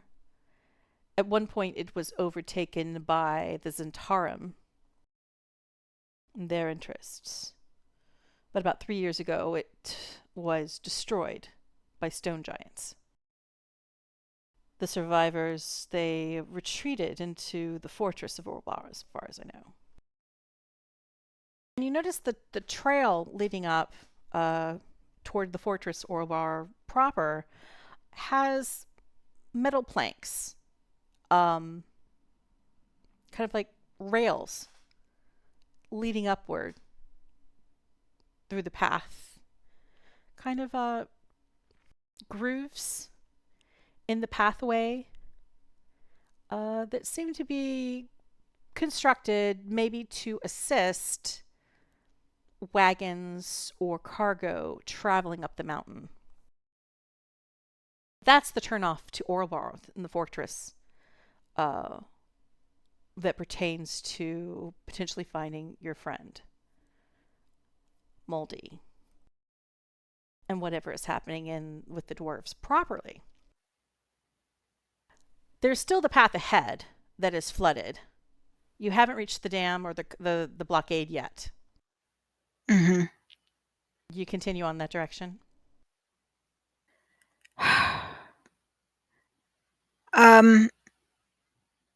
No. I'm gonna zip down to our buddy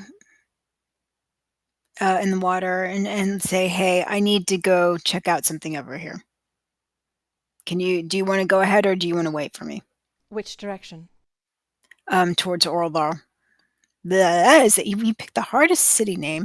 I wouldn't have picked that. It was already there. Orlbar. It's a proper dwarvish name. So you're gonna fly up in the direction of the path? Yeah. Okay. I can scout on ahead. Okay. I'll catch up with you. With my boys. All right, we will reconnoitre here. And how long? How long do I think? 30 hour? 30 minutes? Sense of time. When are they expecting us back after scouting? I don't think you said.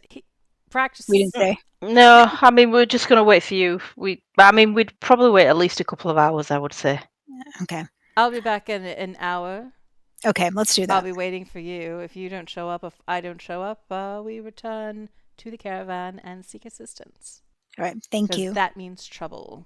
Yep. All right. So he travels on ahead toward looking for the blockage in the river. You take the detour towards Orlbar, the fort, rising out of the newfound lake that was created by the Greyflow River's flooding. It continues to rise in dusty twists and turns as you fly. You see like a serpentine pattern below. And what used to be like gravel with the track running up the middle shifts into a path that is hewn into the stone of the Grey Peak Mountains themselves. The journey is all uphill. Foliage that you see is sparse with narrow evergreens, scrub, and dry grass. There's a few patches of wildflowers that brighten your surroundings. You have to fly for another couple miles. But you see below that there are some signposts for the Dwarven Fort that tell you that you are on the right path. It seems to start to narrow, though. The winding path grows more tunneled. It's more like chasms below you now, where the stone that has been cut into rises up and shadows the trailway.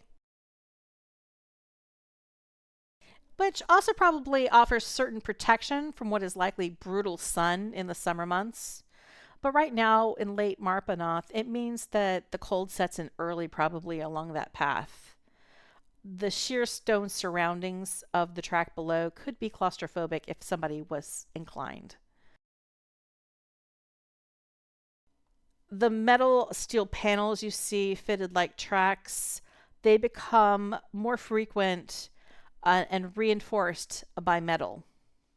You see various little panels below you.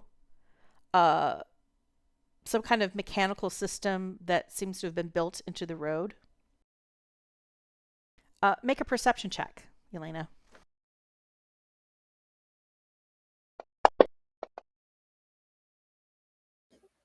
Not doing too good today.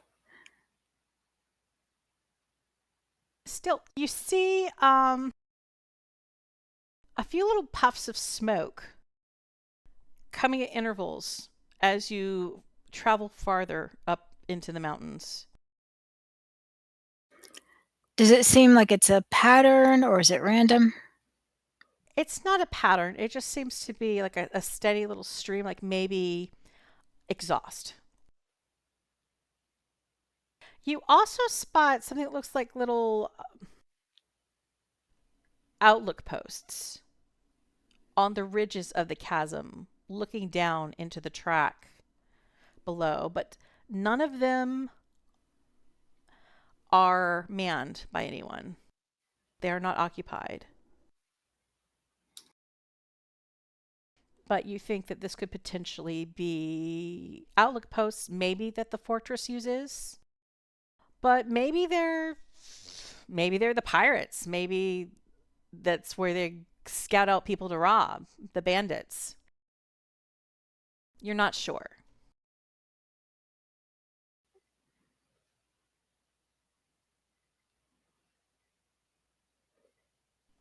You get close to like half an hour up the mountain path, and you still haven't reached anything. The path in the distance seems to wind on further. You think you're only halfway up the mountain to where the fortress is.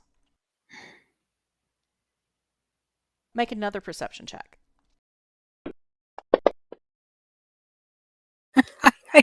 I am the worst scout ever. They should not. Honestly, our night has not been good for rolls apart from the odd one. You're at a point in the day. You wish it was a different time of day because right now you're in the heat of the sun and you're getting a lot of sun in your eyes. It's making it hard. The glare off of the stone below is making it hard to pick out features of the terrain.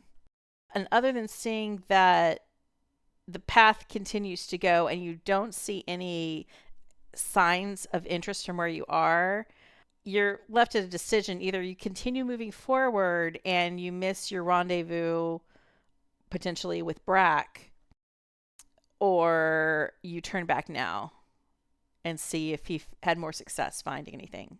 Yeah, I'll turn back now. All right.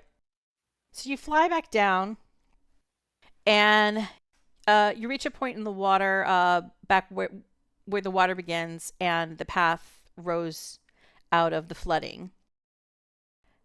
Brack isn't quite back yet. And he's not right on schedule. So he's late. Okay, I'm going to fly up. Words are after so him. hard.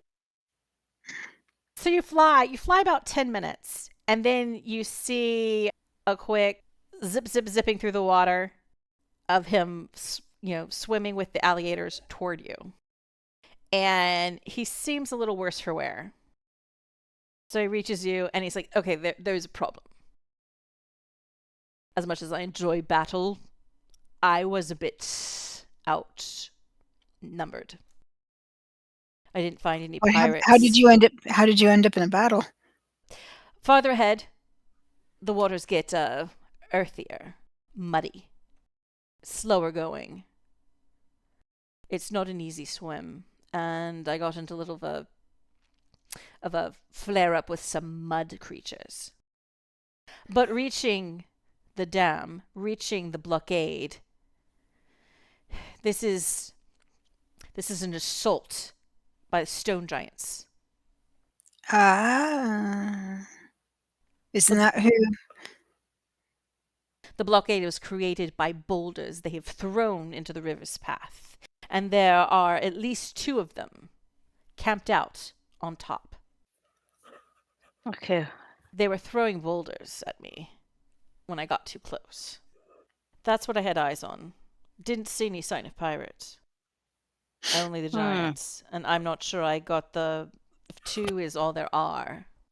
But they definitely seem to have constructed this blockade and they are guarding it. Okay. Yes. So you had listened in whilst I was doing some shopping, and there was something about giants causing trouble in Orlbar. Yep, and wasn't that Multi supposed to be caught up in that too somehow?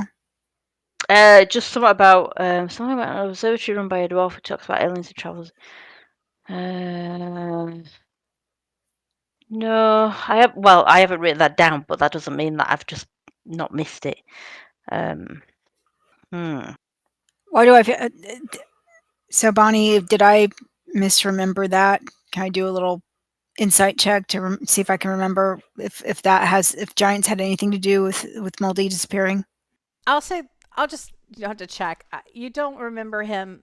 It's more like the correlation of Moldy was in Orlbar. Mm-hmm. Like that was his home base. And Orlbar was having troubles. You don't know if Moldy is specifically involved with giant troubles. What you'd heard before was you know that there'd been trouble with giants before. Mm-hmm. Like from what Brack confirmed, recalling history of the area, they destroyed the village that was at the base of the mountains a few years back. And the rumors that you heard were people wondering if the giants had come back for another round on Fort Orlbar. You also know that Moldy is supposedly somewhere in the Grey Peak Mountains around Orlbar, if not Orlbar itself. Because, like, from what Handsome told you, is that he sent him a message that he had found some aliens that he was investigating. Does that help whatsoever? I think. I mean, Well, we need to go out of back what to you have in front of you, you're like, okay, yeah, definitely there are some giants blockading the river. Yep, So that's a check. that's a check. There's a little camp a little further up the mountain here before that, so maybe we want to check that out first because they're not giants, probably. They're like, you haven't reached where the dwarven fortress is yet in Right. your scouting. Right. So all you've seen signs of are potential lookout outposts along the trail, but they are currently not occupied, and you don't know who mans them usually. Mm-hmm. So it would take more traveling to get to where the fortress is than an hour would allow. Right. So the question is, we have three options, I guess. Go ahead towards the stone dam and see about like potentially confronting whatever's there. Pursuing, going up the mountain to investigate the dwarven fortress and see what's up there, or going back to the caravan and I guess crying about not knowing what to do. Oh, I think let's circle back to the caravan and discuss those options and get consensus on what the best thing to do is. Okay. Because obviously whatever we're doing, we can't do it alone. And as the raft, or as you return to where you left the caravan and the raft building activities, you notice that like Brack, he's coated in mud at this point, and also has like some bruises, like signs of like bruises and a few scratches, but it's mainly like blunt force trauma seems to have impacted him and his like crustacean kind of armor. And likewise, the alligators, and the parts of their backs, their white backs that are coming out of the water, they are also coated, and they're like now these like brown little, more camouflaged alligators. After a while, you return to where Kai and Terel were working on their raft, and you see there's this almost really great raft floating in the water with a little sail bobbing, ready to go. So, what is your consensus? What's the talk about at this point? All right. Well, I go down to my compatriots and describe what I have seen and what. Right. And Brack offers up what he saw. Brack off. Yes. So all that you've seen is these giants chucking stones that have caused the dam and obviously attacking Brack when they saw him. Mm-hmm. So there's no pirates. Yeah, Brack confirms he did not see signs of pirates. He did not see any other vessel, any river vessels. And he saw two stone giants. And he says that they're very powerful, very tall, possibly aligned with the Black Earth, given that they're stone giants. This might not be an innocent occurrence. We're going to have to deal with them anyway because they're going to attack us when we try and get past either by road or river, presumably. I don't know if that is those two are the only ones there. My view is blocked. Okay. I saw two on the top of the dam structure, however. Stone giants, do we know anything about weaknesses? Let's see. I think that would maybe be a nature check. Would that be a nature check? Possibly. I'll take it. I've got a +2 to nature. Oh, fuck off. That was almost an 18. Does anyone else want to rack their brains what they know anything about giants? I'll give it a go. Oh dear. All right. Dear, oh Yelena, dear. We suck. you're the only one who has a clue. And you're like, stone giants, they're not the most powerful type of giants, but they're pretty beefy. They're very tall. You don't think they have any particular weaknesses. All right, my thought is, can they swim? Well, if they're giants, they'll just be able to walk through the river. Yeah. Innit? All right, that's true. Yeah, that was a stupid question. They're pretty tall, so you think Okay. they're just wading through anything. Paddling, really. Yeah, I suppose. They don't have any vulnerabilities, but you don't think they have any necessarily strengths beyond being huge, being very tough, and being able to throw things to a devastating force. You know, chucking rocks, but they're pretty fearsome in chucking rocks.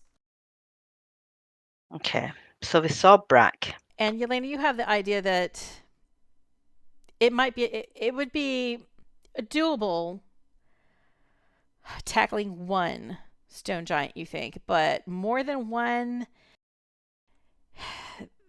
that might be tricky. And it might end up being a thing that you need a strategy or some kind of plan of assault. Yep. That it might be a good idea to tackle that once you also have a plan for destroying the dam and taking the dam out. I mean, I was going to use Kai for that. I feel like one good fireball would. Well, dam. Well, is the dam made of wood or is it made of rock? Stone, he said. Stone. It's not really explosive, is it? My stuff. Anyone can do an insight check. Again. Well, that's better. Dirty 20. Ooh, Yelena's better. Well, Kai, you're kind of like of the mind that, yeah, I can just throw my fireballs and destroy anything. That's what they're for. It's the greatest. But Terel and Yelena, you have the presence of mind to start thinking about scale. And the scale of a rock barrier that would be required to obstruct a river of the size that travels alongside the road would be pretty mammoth. And it would not be an easy thing, perhaps, to tumble it or to even crack it in one swoop. It might take an onslaught of damage to pull that fabrication down. Though you haven't seen it, so but you're like, if you use your imagination based off of what has caused the degree of flooding you see, it might be pretty big. Like not a beaver dam, but more like a Hoover Dam. Any ideas? Lady Bellafana, she kind of breaks into discussion. She's like, okay, well, we're definitely stuck here. If the flooding is as bad as that and it's covering the road, we need the dam to be down. But it's made out of stone, and stone is what dwarves do best. So maybe you should go get help. Like, see if they can help you at the fortress.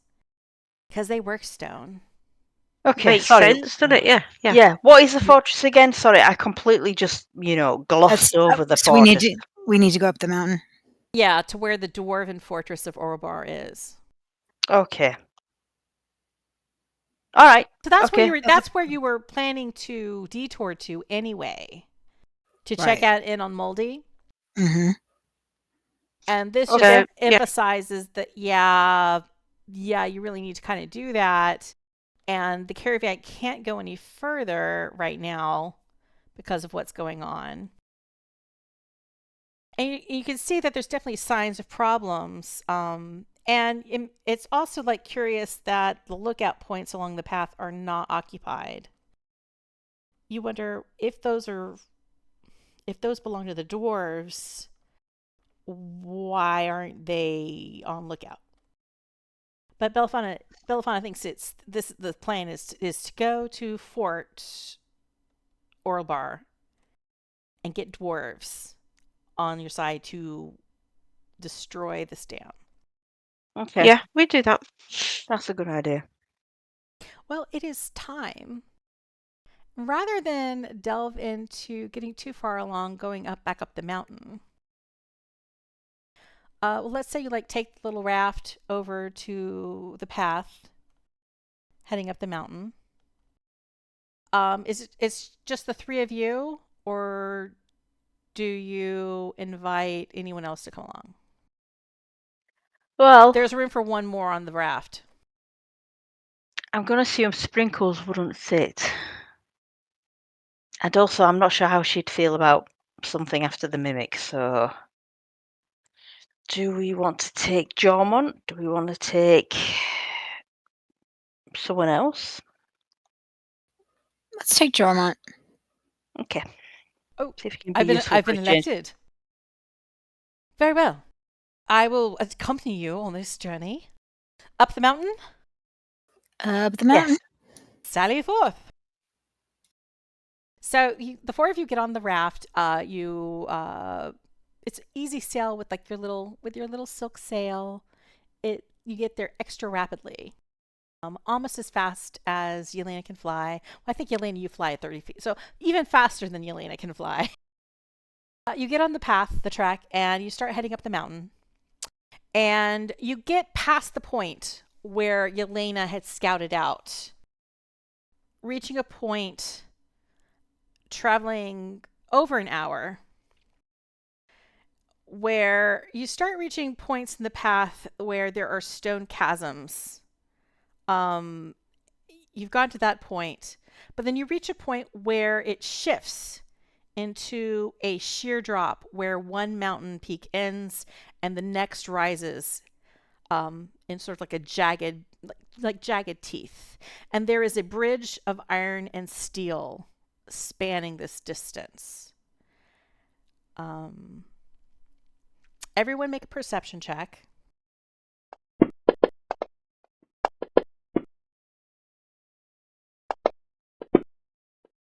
Yelena and Kai. You have a sense the bridge seems sturdy.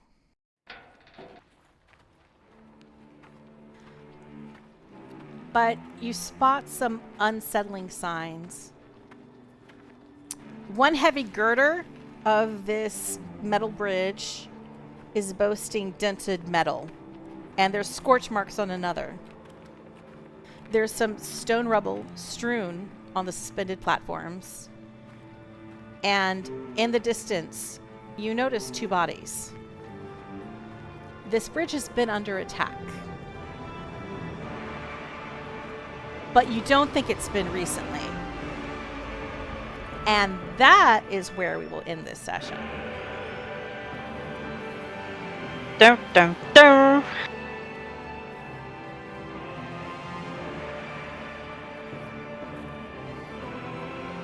Oh, melting. Don't Yeah, melt. this fan is shit. This fan's crap. It's done no. You need a vortex right in your face. I need October. That's true. We were- that We were is- promised. We were promised thunderstorms from 5 p.m. and they have not appeared. It's been very annoying. We all need October. Oh yeah, October. Oh. Okay, so I thought you guys might get, as usual. But hey, again, you've somehow avoided the conflicts you could have gotten into. Okay. Getting good at Strangely this. good at this. Or bad at this. I'm not sure. You're good. Maybe You're we're good at avoiding danger. You're very like safety oriented. The safest adventurers in Faerun.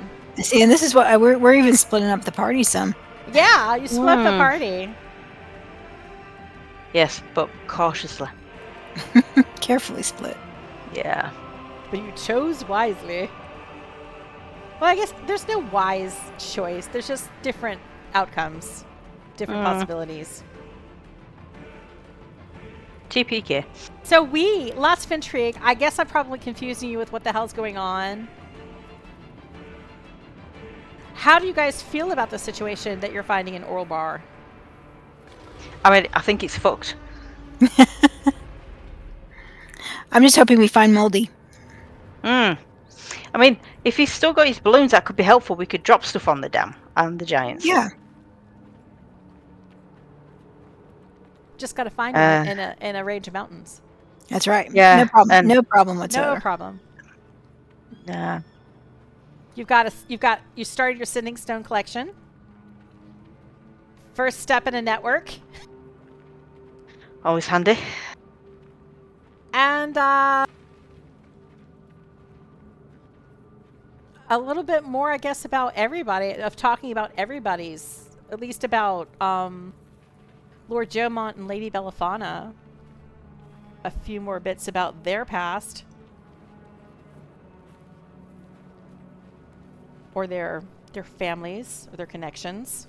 But how are you feeling going into the next the next session?